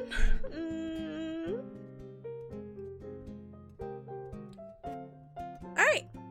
So, our next condition we're going to talk about is bear with you. Is there a bear in the room with us right now? Osteogenesis imperfecta. This is a really interesting disorder because I've seen people like this, but I never thought about it. You know, I thought, wow, dwarfism. You know what I mean? I really didn't know about this condition until like right now. This is also another common example of like, yes, this is a disorder that kids get, but if they don't pass away from it, which I know that sounds very morbid, but we have to talk about the severities and how one is not compatible with life. If they end up making it, basically, they end up becoming adults. So these are all adult people with osteogenesis imperfecta. This is not a fun disease. This disease is actually known as brittle bone disease. So this osteogenesis imperfecta is an inherited, so it's genetic, an inherited disorder in which there's a defect during the collagen synthesis causing brittle bones. I don't know if this is the same as like the broken bone syndrome or that guy from SpongeBob who's like, I wake up and I break a bone every day sort of thing, but it might as well be. Let's be honest. There's actually 11 different subtypes for this, which is crazy. Thankfully we only need a new 4, so I'm gonna go ahead and talk to you about 4, okay? So subtype, I don't know, I have so many typos. Oh my gosh.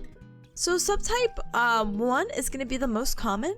So children might be delayed with their motor functions, but they're usually quite functional and can be ambulators, so they can move around, at least for household activities, if not more. At birth, they actually appear very normal, like they're a normal weight and length, but as they start growing, they're going to have a smaller stature than their counterpart. So some symptoms you're going to see with type 1 or anyone with this condition, but especially type 1 subset or the subtype of 1, is that they're going to have a blue sclera. So the white of your eye, your sclera, is going to be blue. But it's not really a blue, okay? Think of more of a gray. I know this is going to sound really weird. I think when my sister used to make me boiled eggs, the boiled eggs would like turn out grayish. I don't ask, I don't know, couldn't tell you, but I remember some boiled eggs kind of being gray when I used to eat them as a kid for some reason, and that's basically like the same color as like the sclera. I know it's saying blue, but we don't have blue eyes. I mean, we do have blue eyes, but we don't have blue sclera. Sorry. Ooh. They're gonna have a short stature postnatally. Again, they're gonna appear very normal as a baby, but as they keep growing, they're gonna be very, very, very small. They're born at a normal weight and length, but again, they're gonna grow a little bit slower. They're gonna actually have conductive hearing loss. And it's like, Tippa, what does that mean? Cubs, we have bones in our ears that allow us to have the sensation of hearing and the vibrations and blah, blah, blah, blah. All their bones suck. So if our bones are not doing what they need to, which I mean they do a lot, but especially in the ear, they actually have a little bit of hearing loss. They're not able to hear as well. Bone fragility and joint hyperlaxity.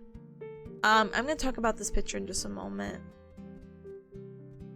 Yeah, I'll talk about it in a moment. So that's type 1. Type 2 of the brittle bone disease is going to be very severe, and typically they are a stillborn or they die during birth or very, very, very close after birth. This is just not compatible with life. Their condition is just so awful that it's just endgame, basically. But yeah, we're going to go ahead in 3 and 4. But Sam, hi, welcome, Galmer. Yeah, actually, kids these days don't know what we used to have to do to boil our eggs. Wait. I didn't read that right. Actually, kids these days don't know that we used to have to boil our eggs really long so that we could use those oaks for replacing the balls on our computer mice. Yeah, exactly. Back in my day, I used to cook eggs on a frequent basis, and that was my very purpose. That's why did we do that? Bye, Sam. Hi, welcome. I hope you're doing super duper duper duper well, and that you're excited for 7 weeks in the future. You're welcome. Hi. But yeah, we're talking about the brittle bone disease. Alright. So type 3 is severe, but not as severe as 2 because you don't die from it. But it's severe enough that it's actually progressive. We talked about the last one, the AMC being non-progressive. This one, progressive, so it gets worse over time, which sounds awful because it is. So, progressive deformity of their long bones, and long bones, we're talking about, like, let's use our leg bones. Look at this. This is a baby's leg. Wait, sorry. I can't read. I thought that was a little weird. I thought their hands were their foot. I'm sorry. It definitely does say forearm, and I can see their carpal bones. Almost graduated, by the way. Anyway, so this is our left forearm. Let's use this as an example for our long bones, because, I mean, technically they are our long bones. Our arms and legs are long bones, and our fingers are, well, not as long.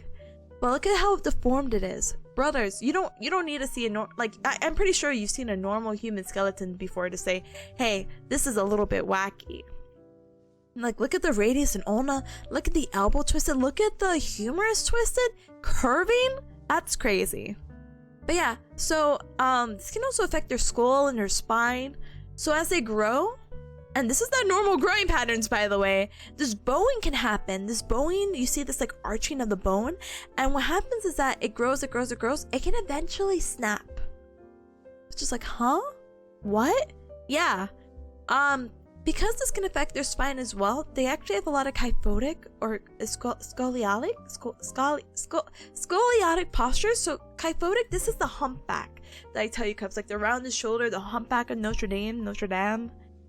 They have this rounded back posture, and that's just their normal because that's how their bones are bowing and curving and getting into one another.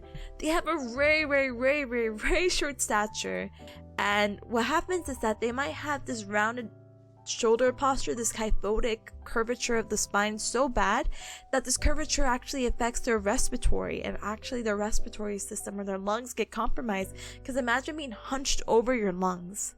Awful, awful, awful, awful, awful. The fourth one, even though the first one is the most common, the fourth one we can also see out and about. And so the fourth subtype is going to be basically, they have a short stature, but their teeth suck. And it's like, what? Teeth?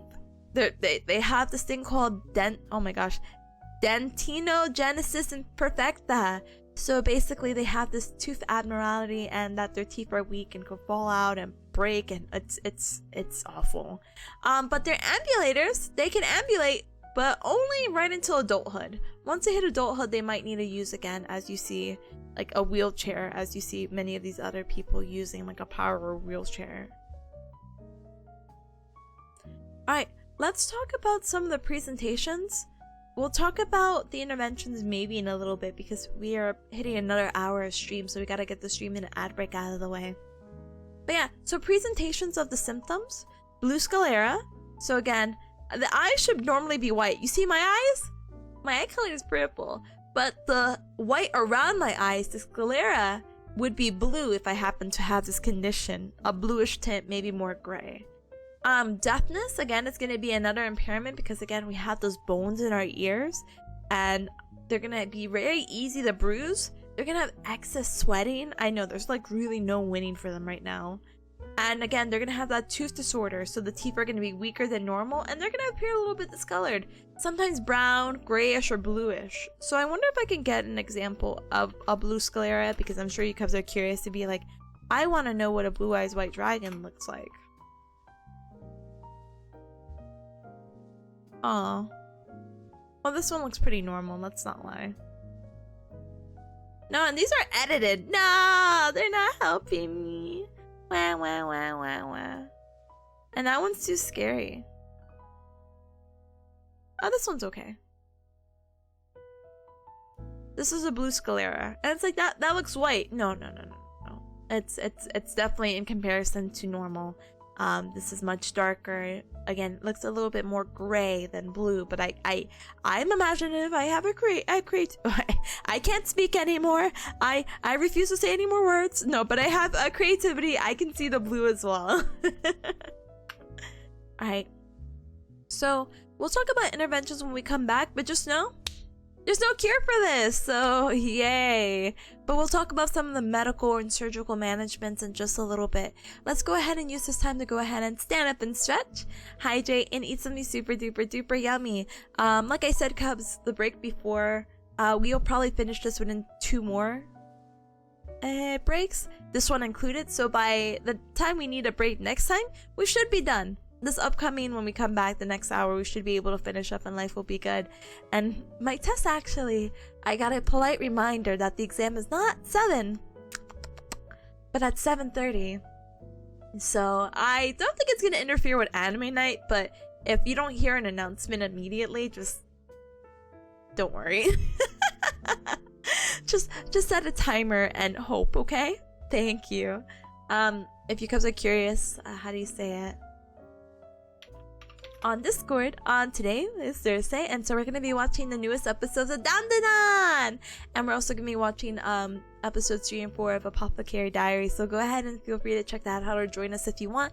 Normally it happens at 8:30 EDT. So in about 5 hours from now, we'll be sitting in the Discord. So feel free to hang out and join it, or if you're new there, or if you're old there, feel free to grab a roll if you're still interested in watching some anime with us.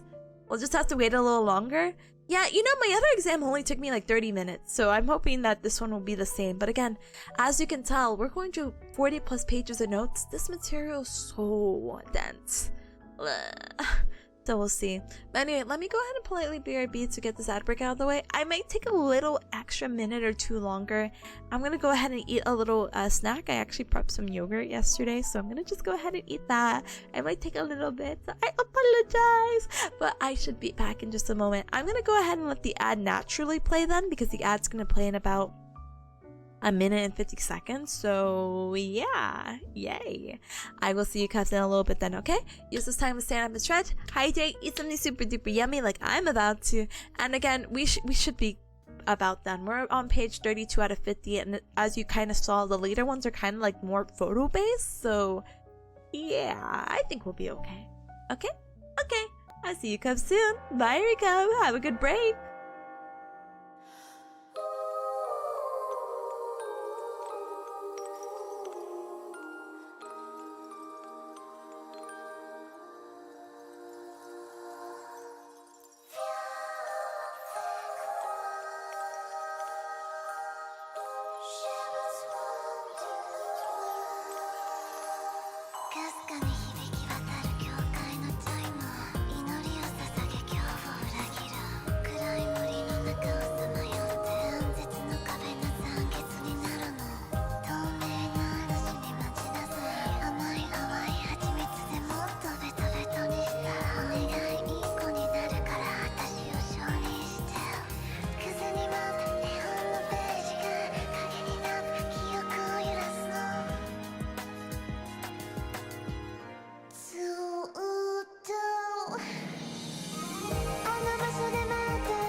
I think that was the lamest gal. I'm so sorry. Erika, thank you so much for your patience. I didn't finish my yogurt. So I kind of just have it here with me. It was a lot. Like if I show you guys how much yogurt I have, would you agree if this is a lot or not? I was not able to finish it in 3 minutes. But I know it's so silly.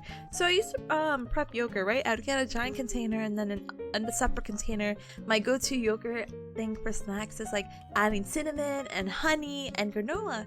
And I used to leave the granola in there, right? And I have no issues with textures or whatnot, but I was like, some overnight oats. So I started putting the granola after. I'm like, oh, I shouldn't probably leave it there, especially for days on end to like soak up and get soggy. I want crunchy granola now. So that took me an extra minute to get it in.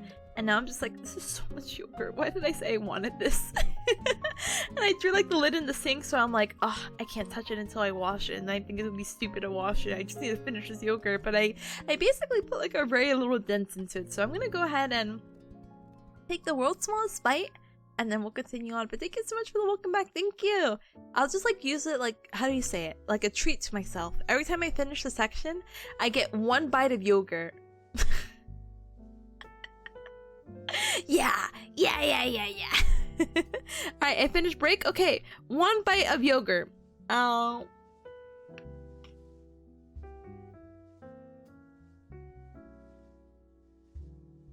Wow, what a treat.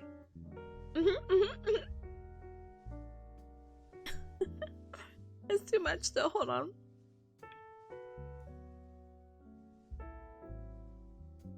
Nah. I need a sip of water. Sorry, I should have probably took a longer break, but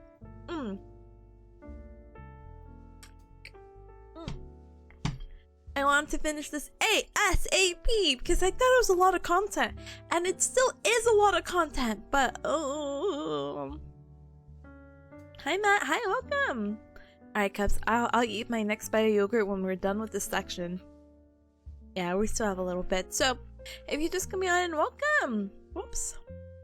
We were talking about brittle bone disease or osteogenesis imperfecta. We talked about the different subtypes and what it is, and brittle bone disease should be pretty self-explanatory for anyone walking on in. But now we're going to go ahead and talk about some of the interventions. So this disorder is not curable, but it can be treated medically and surgically. So medically, we can help improve the bone density. I felt like we just repeated this, did we not? Yeah. I was like, huh? I feel like we just said this. Yeah, biophosphonates. We can go ahead and decrease the frequency of the fracture because the biophosphonate medication is going to help improve their bone density, meaning that they're less prone to fracturing. Surgically, however, we can go ahead and treat it by adding rods in to help the bones from deforming or bowing. It can help address some of the fractures that are already there. Or we can actually do some surgery to stabilize the scoliosis, so we can go ahead and put a rod in their back as well to be like, hey, no curving. Da-dang. But here's some education and recommendations to the family if they have members or a loved one with this kind of disorder. What's going to be important is functional training, basically making sure that they're able to do the things that they need to function in life. Excuse me, and that all kind of depends on what they do for like a living or their hobbies, etc. We want to make it functional to them. Splinting, bracing, and assistive devices are going to be a huge help. Family and child education about positioning, handling, and any behavior modifications are very ideal. Protected weight bearing and self-mobility. Promote sensory, motor, and developmental skills, especially because remember, these are babies. Or we're really focusing on the pediatric population, and then these are going to be babies to adults with this kind of condition. Let's try to see if we can help build them up to be as, up to standard as possible. We got to manage scoliosis, so maybe some of the bracing or some of that surgical interventions we were talking about earlier. Strengthening and endurance programs and aquatic therapy will also be beneficial. Aquatic therapy actually is so beneficial to so many populations, but most of it comes from, hey, you shouldn't really weight bear as much. And it's kind of like, oh gosh darn it, like how else am I going to exercise?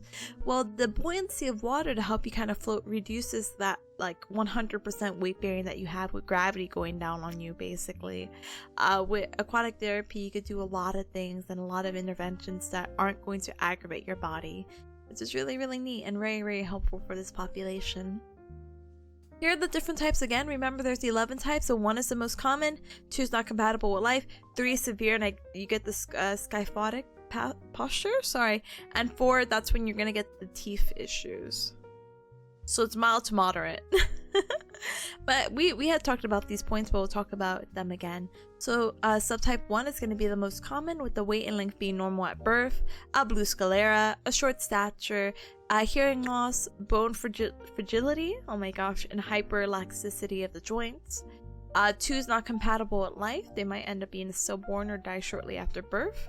3 is very severe because there's progressive deformity. They're going to end up being very short, and they're going to have scoliosis or kyphotic scoliosis that's going to affect their respiratory and compromise that system and kind of need our lungs to breathe, so yikes.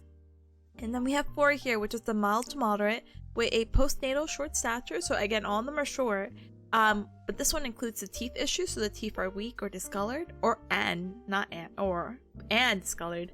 And thankfully they're ambulators, so they're able to kind of walk around. You're broken again, brother? What happened? Alright, I'm gonna go ahead and eat my little bite of sweet treat yogurt. But let's go ahead and talk about musculoskeletal development. More specifically, we'll talk about torsion, version, varus, and valgus in just a moment, though. Nap, hi, welcome! Welcome. No buffering. This one's gonna be so easy. After I take this bite, I'm gonna explain it like so easy. Anyone can get it without a background in whatever I'm studying. Yeah? Yeah. Alright,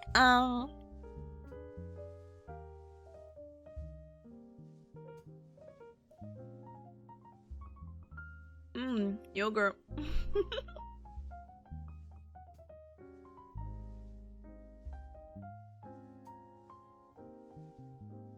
Really off topic though, hold on. Peps, do you know this guy? He's on TikTok. I keep getting sent his TikToks. I don't know his name, but I saw a recent TikTok of his recently, and he was like, this is such an off topic thing, I'm so sorry.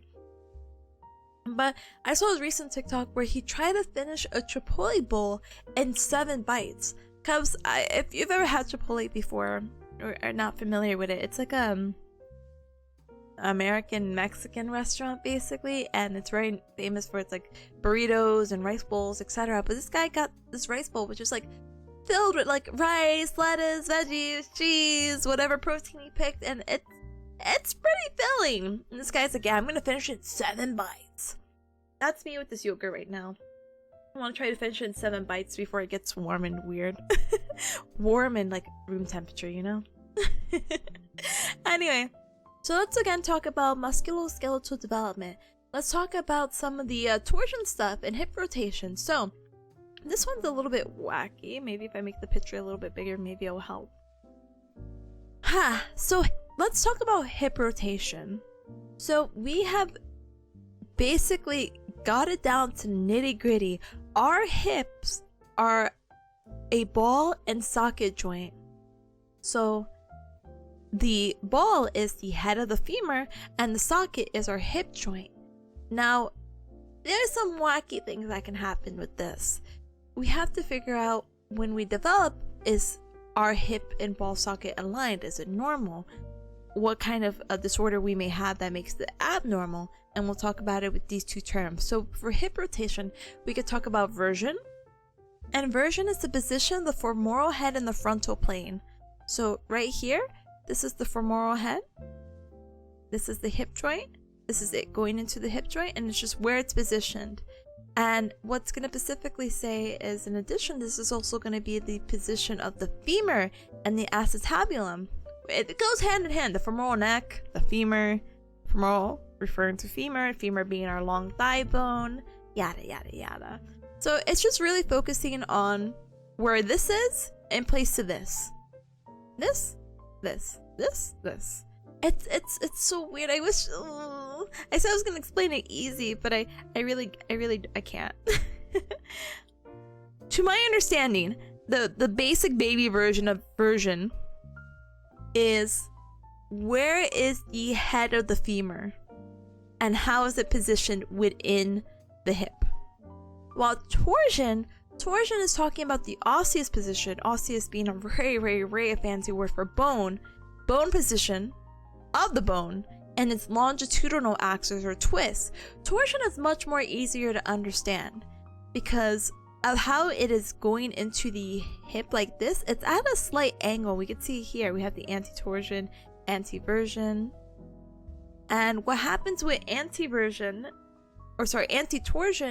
is that if the hip is misplaced in such a weird way, when you're standing, your toes actually turn in. And that's anti, and anti refers to the front or more anterior, while retroversion refers to your feet going out.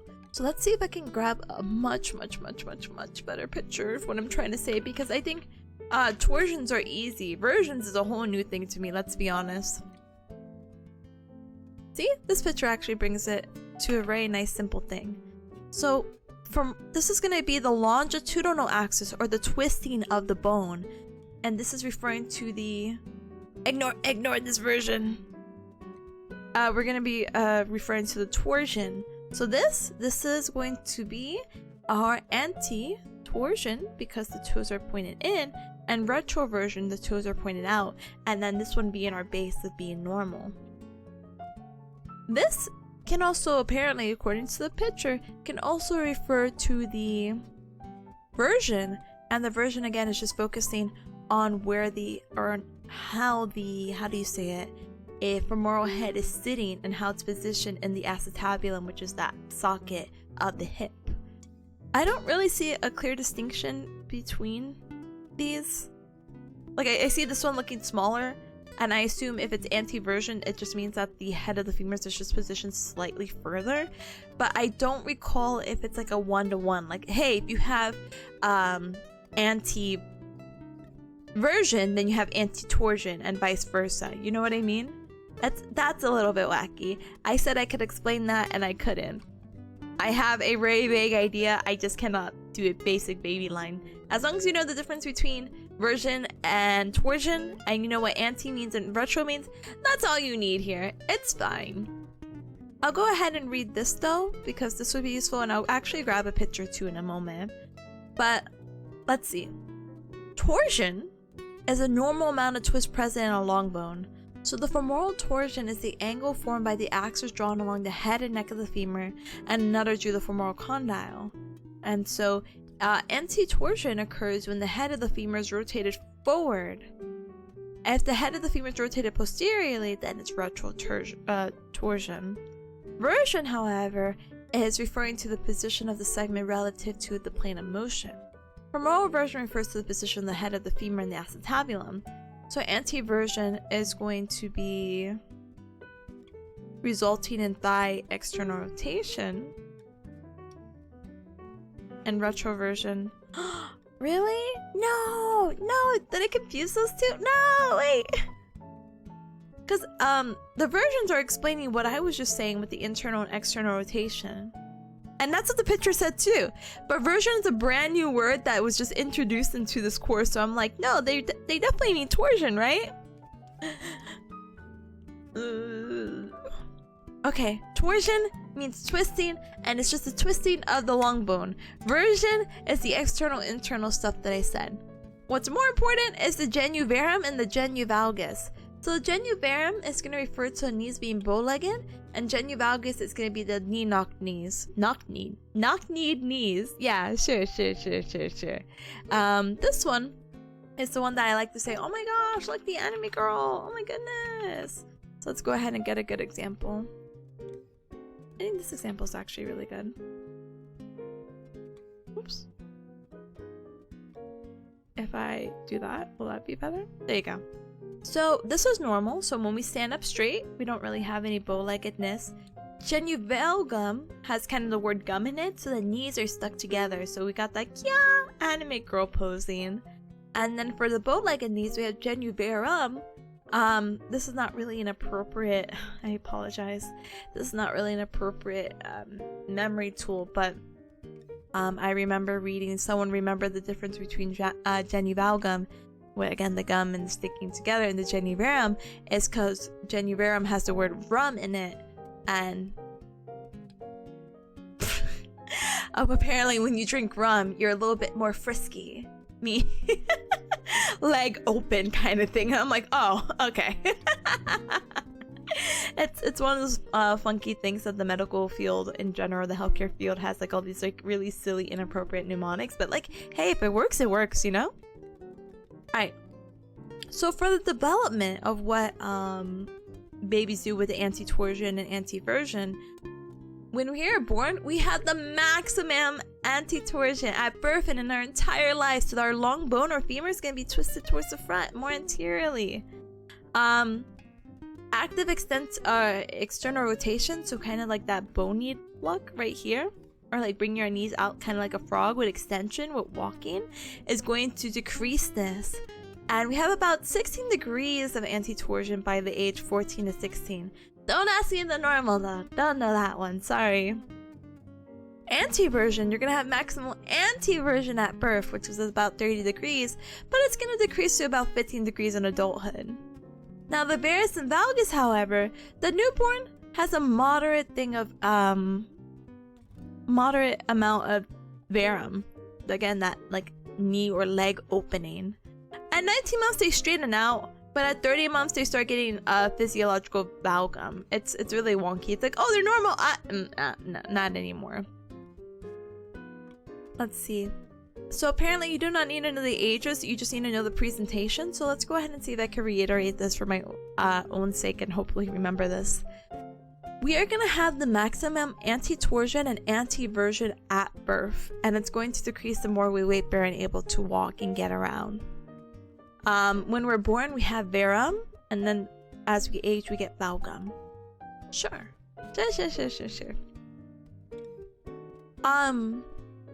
To kind of assess this about the torsions and whatnot, there's different kind of torsion profiles we could do. So we could do a foot progression axis. This one sounds complicated, but this is really easy of how my teacher explained it. You ask a kid to walk, and you'd be like, stop! And when you see them stop, you look at their feet to see if their toes are pointed in or pointed out. So easy. So we could assess their foot progression angle or axis.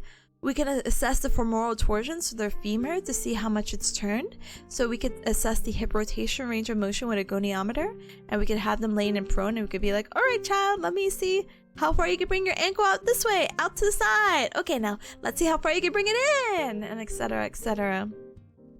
We can also assess the trochanteric prominence angle test. So this is very similar to the test above, but instead of measuring the leg to assess internal or external rotation, we're actually feeling for the bony bump to see like at what degree does it feel the most bumpiest. not necessarily kosher, but like it makes sense, I suppose. So that's all for femoral torsion and the foot. Now we talk about tibial torsion. For our tibia, which again at this leg right here at this thigh is the femur, then we have our tibia down here. And the tibia torsion, to see how much it's twisted, we could see the thigh foot angle. So we go ahead and measure at this axis to see if the toes are more pointed out or in. This kid definitely does have it more out. And if it's pointing away from the midline, according to this is going to indicate a positive value. So positive value going out is going to indicate a retroversion. And if the feet were just a little bit more in, this probably would be either normal or would probably be more, anti-version, or that more in pointed like toes to toes. We also have a transmalleolar angle prone. So again, prone being them laying on their tummy. Transmalleolar angle, oh my gosh. Angle is actually measuring their ankle. And so you're going to measure the angle of the line that bisects the malleoli, so the ankle right here, against the axis of the thigh, and kind of go from there to be like, oh, is it going more in or more out? So the three things: the foot, the femur, the tibia. Is there anything else that I measure? Okay, more foot. We measure the feet specifically, so this is a very tiny picture, so I do apologize, but you may get the general idea from this of basically we use a line to bisect it down the middle, and we try to see of if they have oh my gosh, a little bit of a turn or twist, you know? Ta-dang. So this would be normal. This is apparently valgus. I think this is valgus, right? And then mild, moderate, severe. Like, ooh, baby, that foot is not symmetrical. Like normal resting, your foot's like that? Oh, brother. And then sometimes you want to check the flexibility of the forefoot. So this is especially for, again, we're talking about our pediatric population. And what's going to happen is that we're going to go ahead and determine the flexibility. And what happens is that if the feet's able to kind of move and groove and kind of go smoothly in the motions you want to bring it, great. If it's not, you might need some corrective treatment, because again, we could go into the whole idea of like, oh, what about clubfoot? And it's like, oh, brother, that's as rigid as it comes, you know? I could take a bite, and we're talking about clubfoot. Let's go! Language is so funny. Version is Latin for tire? To turn or to change? Boo! I was so confused because I'm like, you know, I only know version as in like, ooh, get the latest version of this update, you know what I mean? I've never heard it in like another term. Thanks, Latin. And thanks, random bite of yogurt that I'm about to eat for 5 minutes.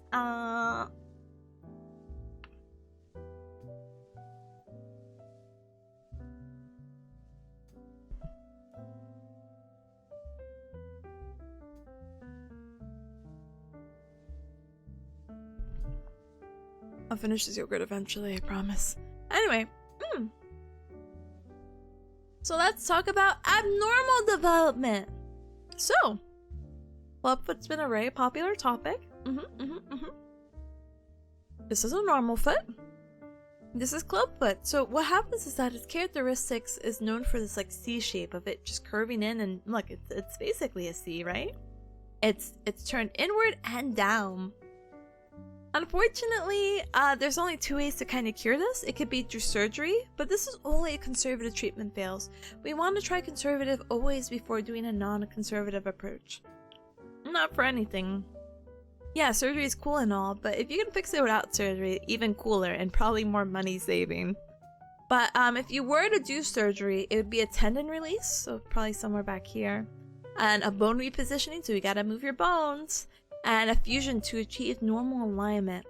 But if you were to go through some kind of therapy or rehab, you'd probably do serial casting or the Ponseti method. So basically, they would cast your foot, like let's say you broke your ankle or something like that, they'll put a huge cast on you, and they'll slowly move the degrees more outward. So it's serial casting, so they'll put you at a certain degree here, because we're not going to cast you immediately to what's normal. That's not comfortable or normal for that baby to be in that position of normal. So we're going to slowly but surely, like inch by inch by inch by inch by inch, by doing the serial casting of like on off until they get back to normal. This is a Ponseti clubfoot brace right here, and again, it's just making that slight turn of here's club feet, also known as this. I'm not gonna say that, but you have hindfoot varus, which is the turning in. The varus is kind of similar to valgum, right? Yeah. And then that turning in kind of motion and how it presents. Again, we talked about surgery for clubfoot, but serial casting, the Ponseti bracing, and a heel cord release or reconstruction through surgery is going to be the way to do it. Alright, let's talk about scoliosis. Oh, I can get another bite of yogurt! Yeah! Alright, I'll take a smaller bite this time.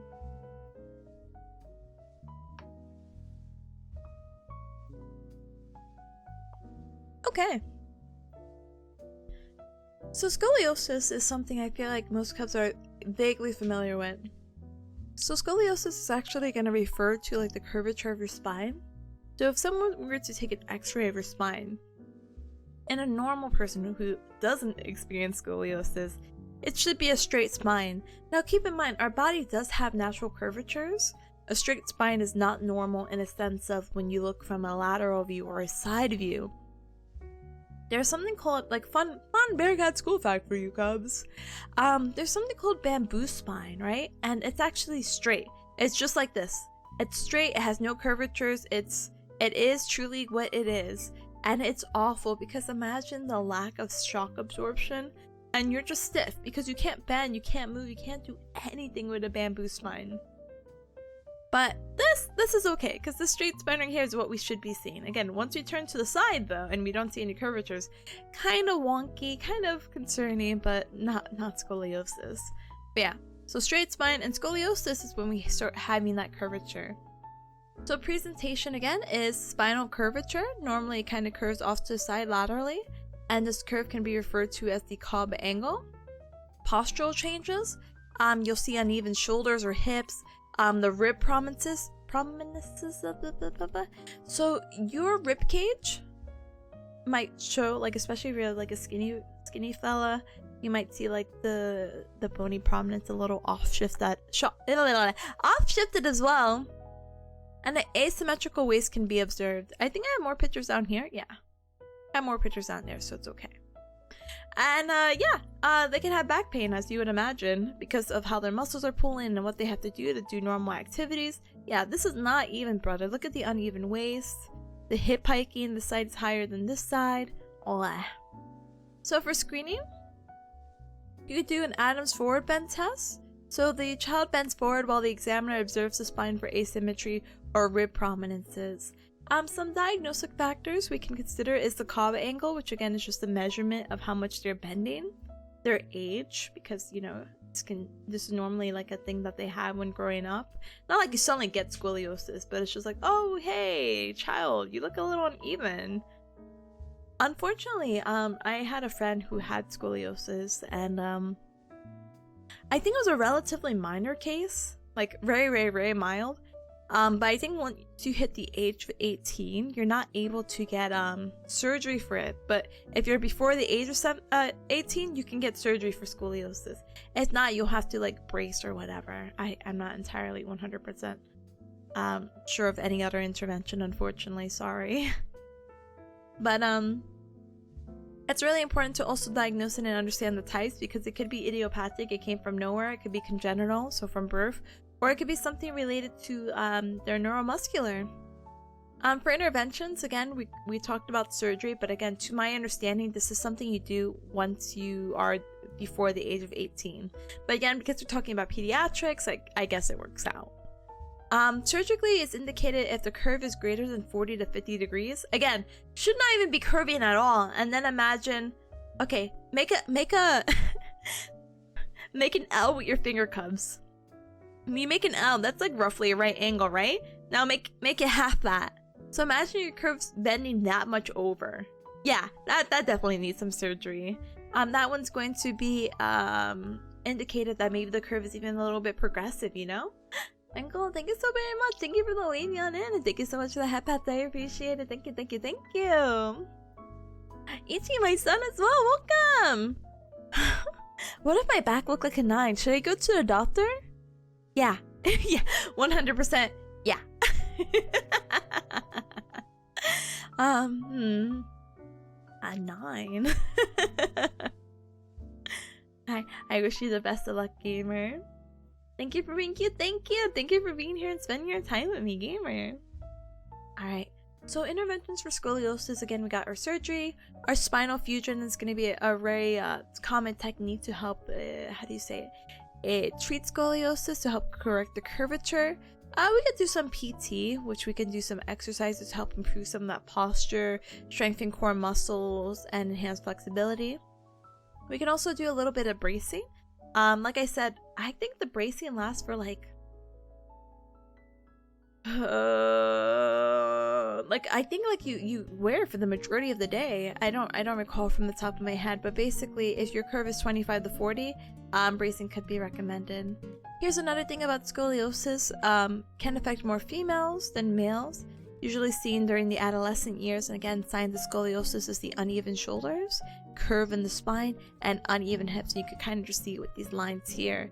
The 3 factors that are going to define the severity is going to be the curve magnitude, the riser sign, which is the basically the other test, the Adams forward bend test. Basically the same thing, rise or sign, and the age of onset that it occurs is going to define how severe it is. The curve magnitude that we mentioned right above as one of our things to test or to determine the severity is going to be the overall degree curvature of the spine, and again we can see the angles right here, and this is an x-ray of someone's spine. Rather, that's scoliosis if I've ever seen one. Look at that. Like a snake charmer. The Cobb angle, however, is going to be the single angle calculated from the x-ray, which is going to assess the severity of the curve at a specific point. So, less than 20 degrees, observe. Consider bracing at 25, at 45 brace, at 50 brace, and over 50 spinal surgery. Again, I think it said over 45, right? Or 40 to 50 might be indicative of surgery. Yeah. The notes are inconsistent, but it's okay. More things about scoliosis. So again, when we're determining this severity, we're gonna do the curve magnitude or the Cobb angle. The riser sign is going to quantify the amount of ossification to the bone growth on the iliac crest to determine future growth potential. So, I do apologize. This is riser sign. Adam's sign and Rowler's sign are the same. Riser's sign, as much as it sounds like, ooh, rising, because the Adams test and the other test that I just mentioned, that name is escaping me right now, is when you ask the patient to bend over, basically, and you're assessing like asymmetry on either their left or right, and then they slowly come on up. Oh, Gower sign, and if they have any pain with that. Riser sign is going to determine the bone growth on the iliac crest, which this again is going to be your hip bones with your sacrum right here, and this is going to determine any future growth potential. So it goes grades 0, 1, 2, 3, 4, 5. 0, 1 through 2 goes through skeletal maturity. 3 is progressing. 4 is the cessation or the stopping of spinal growth, and 5 is going to be the sensation of increase in height. Huh? That's so much. Sorry, this is my first time seeing this, I'm not gonna lie. I have never seen the grade, so I'm like, what? Huh? What? Huh? 1, 2, 3, huh? Okay. And then age of onset, older children usually have a skeleton that is much more mature, so it's kind of harder to mold. So, whamp whamp. Hi, Tazo. Hi, welcome, Gamer. Welcome. Let's talk about bracing for scoliosis, because I keep saying that because that's pretty much the only other option you have other than PT and surgery. So bracing, there's different types of braces. We have the cervical, so neck, thoracic, ribs, lumbar, back, sacral, very low, orthosis, or the Milwaukee brace. So this is going to be the gold standard. Excuse me. Not commonly used in the US. Due to the bulkiness and discomfort of wear, and it's the only brace that addresses T6 to 2 below. So think about, let's see, a little bit below your nip-nop is T6. It's like your 6th rib or the 6th vertebra, etc. This is the only brace that's going to apparently address T6 or above, while the thoracic lumbar sacral orthosis, or the TSLO, is going to address T7 to below. So let's go ahead and look at a picture of these. So this is the Milwaukee. Yeah, I can see why this could be uncomfortable. Can we talk about that really quick? Scoliosis. I guess I have scoliosis permanently because wearing this looks like absolute heck. So that's the Milwaukee brace, but again, it's going to address, what was it? T6 or higher? Yeah, T6 or higher. And then here's the TSLO. This is going to be addressing T7 and lower, because again, right here might be T4, so T5, T6, T7. Ta-da! Yay! I finished! One section! Wait, why are we talking about the alignment again? Oh, goodness. Alright, we'll talk about common causes of foot malalignments, but let me go ahead and eat my one bite of yogurt. Still trying to finish it.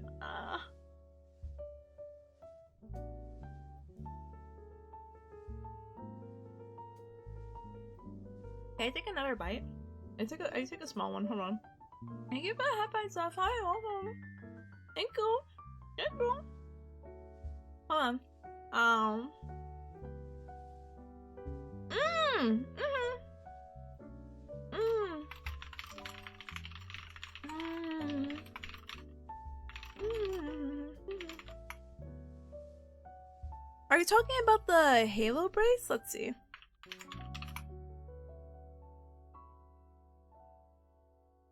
The brace seems kind of spooky, you know? Are you talking about this?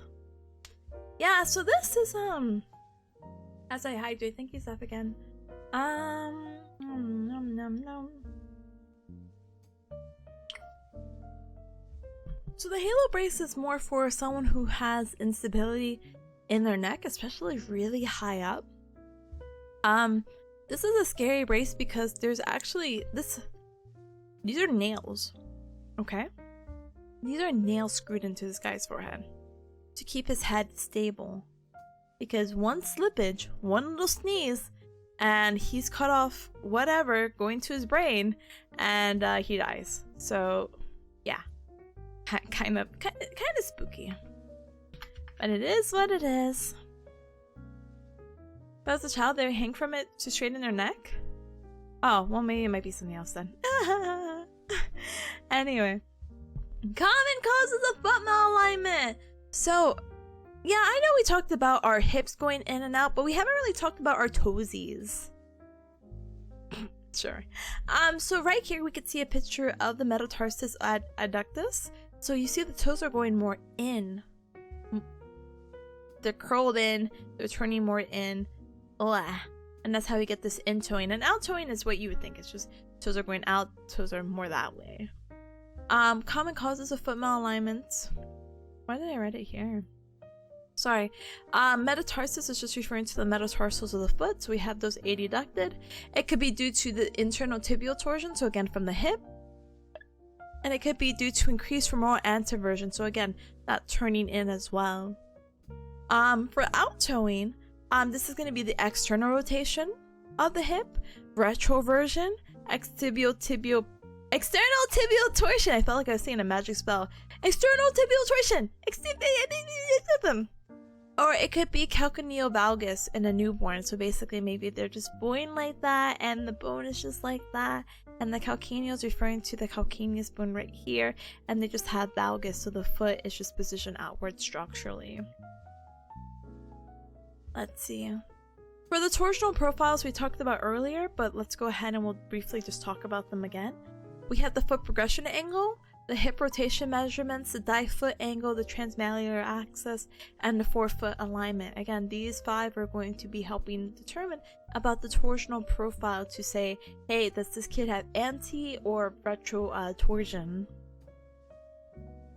Oh, I'm not weeding that. I'm not weeding that. Let's talk about hip dysplasia. Oh, that's a kid drawing. All right, let's not talk about hip dysplasia. Or we could talk about it right here. What? We'll talk about it right here. All right. Hip dysplasia. Hip dysplasia. What is it? What is a great way? Hip not working. How do I define dysplasia? Panic. I normally screen these, but my teacher this weekend, she was giving me out notes and I was just screenshotting them and I wasn't paying attention. So, yes, developmental hip dysplasia is when the hip isn't necessarily working, but more specifically, it's because it just doesn't develop properly. This typically happens because, you know how I keep telling you, Cubs, that the hip is a ball and socket joint.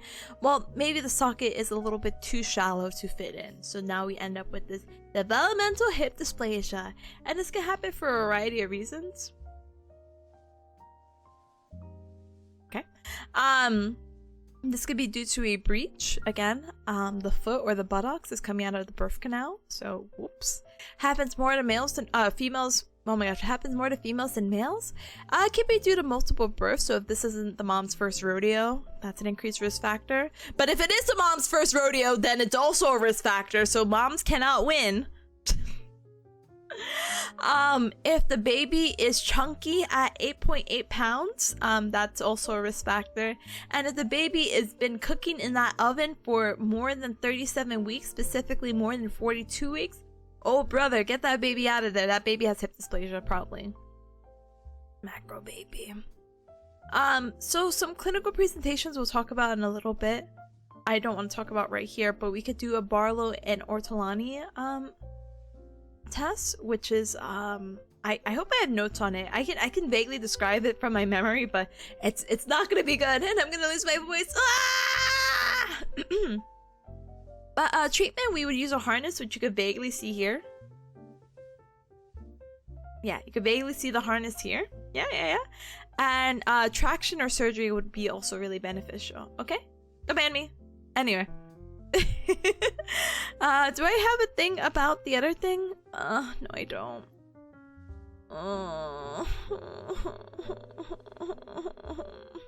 So the Ortlo and Barlonti thing. You do a test, and I don't know how to explain it. Let me. You like grab a baby's legs, right? And you open them up like a butterfly, and if you hear a clank, you dislocated their hip. But if you put them back in the same position that you started, and you hear a clank again, then you put the hip back in. And that means that they have dysplasia, hip dysplasia or something like that. It's like a special test, okay? Anyway, there's a flow chart for this apparently, but we have a neonatal physical exam, and so if it's obviously dislocated hips, we'll do the harness. If it's dislocatable but not dislocated hips, so we're doing the test and we can dislocate it, but they're not actually dislocated, we can repeat the exam in a few weeks. And if they have stable hips, like we don't hear any of the clanking when we do that special test, we have to just see, are they at an increased risk of this displaced hip stuff? Or do they have a family history or a breech delivery?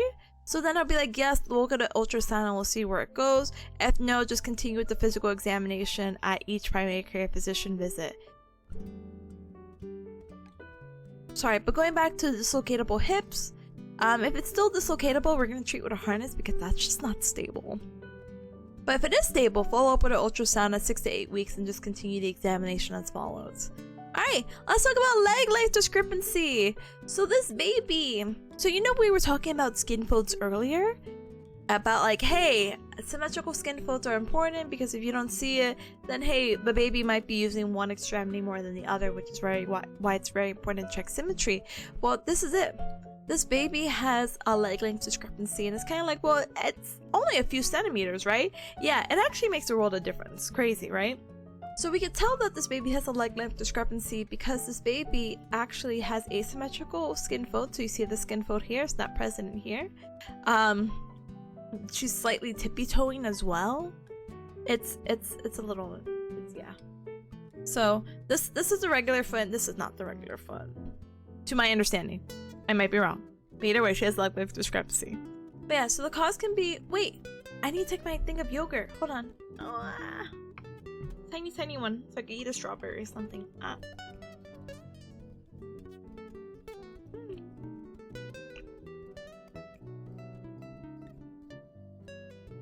Okay.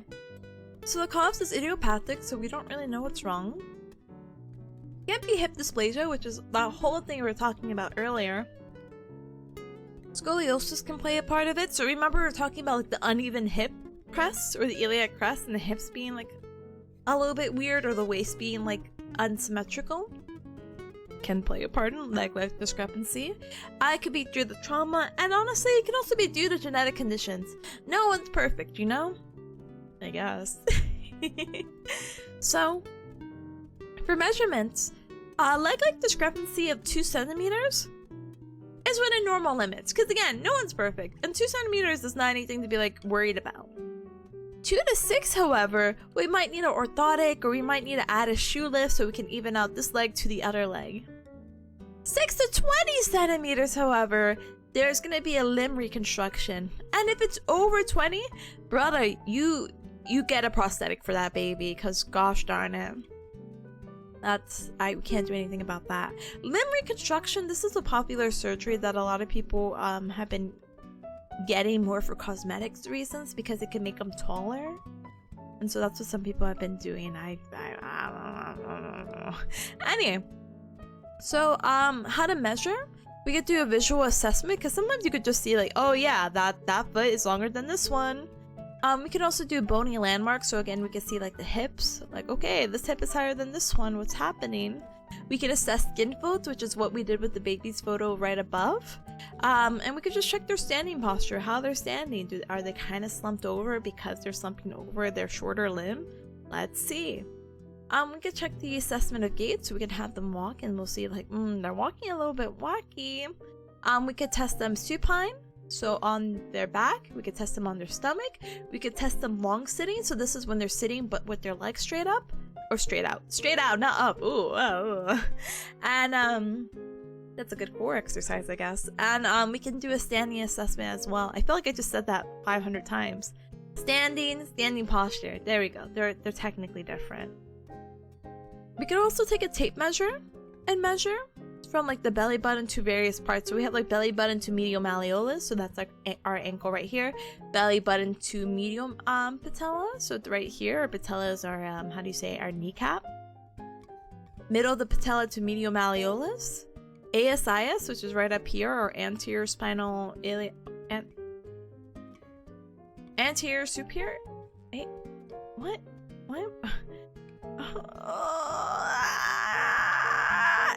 Anterior superior iliac spine? Please tell me that's what it is, because I don't know why I'm doubting myself.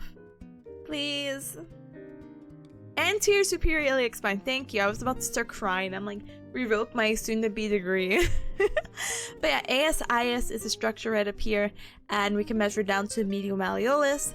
And in prone, we could do the same thing. There's a posterior superior iliac crest, so from the butt all the way down to the posterior knee crest. We'll take each of these measurements and do on both legs of left and right, and if we see a difference, leg length discrepancy, yeah. Oh, and we could talk about foot posture index. So another thing we could talk about is basically flat foot. We won't really be talking about high arches here, but there's this thing called FPI, or foot posture index, that you can pretty much go through on your own. She didn't want us to focus on this, but this is like really cool to see, but not really anything for us to really focus, unfortunately. I'm sorry, so I'm not gonna focus on it. I'm sorry. But you assess the rear foot, so the back of the foot, and the forefoot, so in the front as well. And it's a pretty cool test. And it's also to kind of maybe help out with some of the leg length discrepancy stuff. And then last but not least, teehee, haha, ho ho, is genu varus. So genu varus or alrum is referred to as the bow-leggedness that we were mentioning earlier. And we just need to make sure to rule out several things, okay? So we need to rule out Blout's disease, which is a slow growth of tibiaphysis. I'm so sorry. Which can cause various deformity, and which can cause basically a flexion and internal rotation, so like that knock knee look that we're getting. Genu varus, which is confusing. Huh? Genu varus needs to be ruled out of genu varus. Maybe it's a typo. Huh? Rule out itself. Huh? Well, I'm politely looking away from this one. And I'm bringing us back here! What's a nice slide? Here! Alright, Cubs. Before we wrap it up, because we are done! We are done with the 50-page study guide! I don't know how it became 50 pages, but we did it! It is done! Life is good! I want to go ahead and talk about developmental milestones, but I think what might be best for me is I have a small little whiteboard, and I'm just gonna write the milestones and like write what I know from each, and I really hope for the best, because I have a pretty good idea of these, but sometimes I mix them up. I'm not gonna lie to you. I have a much better idea than I did like yesterday or a day before, but like milestones, kind of iffy. Let's be honest. But hi Karma, hi, welcome. Maybe I meant genu varus? Is that a thing? Is genu varus a thing? Hold on. Genu varus. I just got like a roach looking thing. Oh, it's a beetle. Don't look it up. wait, don't look it up. It's fine. It's okay. Anyway. Finished? Yeah, I'm so happy! I'm so happy! Alright, let's go ahead and politely wrap it up. Yeah? Yeah. Cubs, tell me how Kamala Harris is also using co-working and studying right now. I mean, fair, fine. Sorry, I just it's just so funny. Co-working and studying. I'm sharing a category. Sometimes I politely check if there's another VTuber in here, but I haven't had any success. The future is now? The future is now. Anyway. They can't use our category. That's our category. Yeah! They're not even studying. No, I'm just kidding. It's actually really whatever. It makes more sense than probably just chatting, because just chatting is actually, well, just chatting.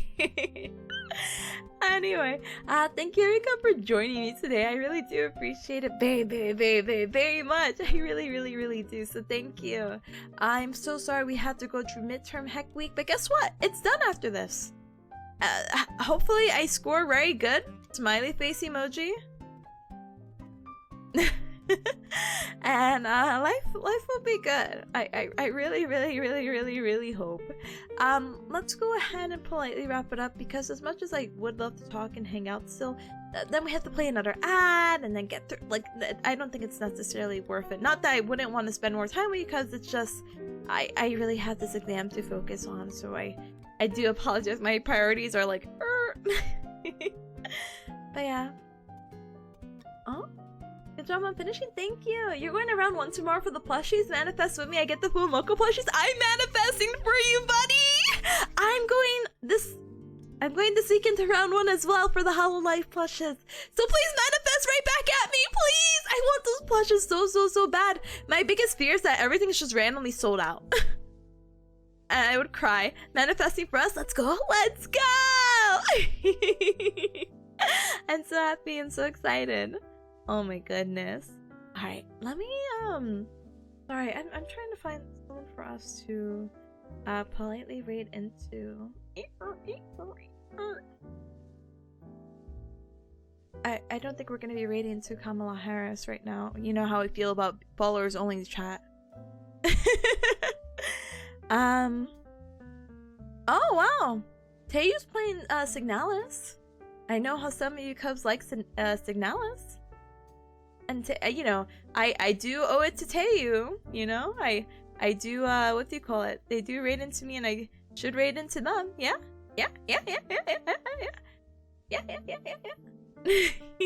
So let's go ahead and do that. Okay.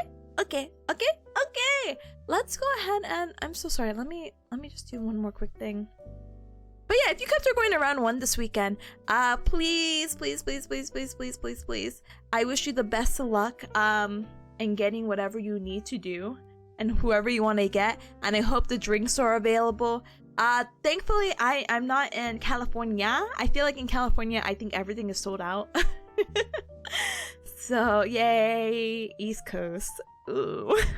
But I'll let you cubs know, because I actually want to make a tiny baby mini vlog of it. And you know, I don't normally do that sort of stuff, but I think it'd just be fun to venture in and fun to share like hobbies and still be VTubing and all that jazz. So I'll look forward to it, okay? Okay. So like I said, we're gonna go ahead and raid into Taeyu. Let me just make sure of this and that and this and that. Cubs, you owe me wishes, okay? You have to say good luck tip on your midterm, because this midterm actually means a lot to me in a sense that this is probably my hardest midterm of the semester. So if I don't do well now, it's gonna suck later.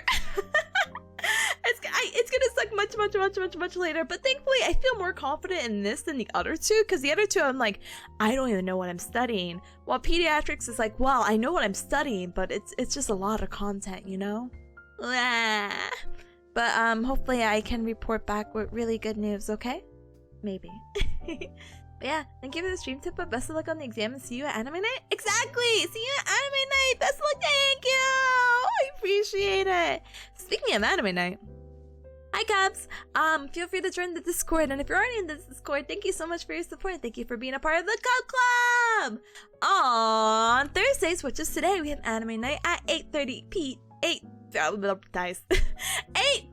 p.m. EDT, and we're gonna be watching the latest episodes of Dan Dan and also Apothecary Diaries, so please feel free to join along with us, and also grab a roll if you're like, wow, I didn't know you do anime night. Yeah. Anyway, feel free to also check out the Twitter. I also have a Blue Sky account now as well. I have my schedule posted and pinned up on Twitter and on Blue Sky, but it's not pinned up. I apologize. I will be back. I'll be back tomorrow for more Sonic Adventure 2. I think around the same time of 12:30 p.m. EDT. So please look forward to that as well. I thank you for joining me because it's my first time playing Sonic Adventure. So be nice, okay? Be nice. Even if I couldn't beat the first boss, be nice. Anyway, next week's schedule should be relatively full as well. Let me check. Yeah, next week's schedule should be relatively full, so please look forward to it. And I'll try to see if we can plan something special for Halloween. If I find something cool, great. If not, it'll probably be Overwatch. Ooh, the scariest game! Ah! So feel free to check out the socials. I have a YouTube, I have a TikTok, I have all the really cool things there, so feel free, okay? Let's go ahead and raid! So, if you're not subscribed, absolutely no hecking worries. Feel free to use the bear emoji with the Gao Gao raid. And if you are subscribed, thank you so very much for your support. I do appreciate it very much. Feel free to use the Tipanya with the Gao Gao raid, okay? Okay. Like I said, we're gonna raid into Teiyu. Teiyu the goat. The goat. BT. And they're playing Signalis right now. Again, I'm only vaguely familiar with Signalis. I do apologize. I did watch Root play it a little bit, but I never actually continued on with it. I only have a vague understanding, and I saw the ending, and I nodded, and I was like, yes, quite. So we'll see how that goes. But I will see you Cubs hopefully sometime tomorrow, and if I don't see you tomorrow, I hope you have a great rest of your week and an even better weekend, okay? Lots of love to you, and do super well, and if you're going to round one, I hope you get a Fuamoko plush. Please. Please and thank you! Alright, I'm gonna go ahead and leave now. I'm gonna go ahead and eat my not room temperature yogurt, and I'm gonna be doing a little bit of solo studying. Sorry, Cubs, not that I don't want to hang out, but I'm gonna zoom through these Quizlets and, like, cry. So bye! Lots of love! See you later! Bye!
bye.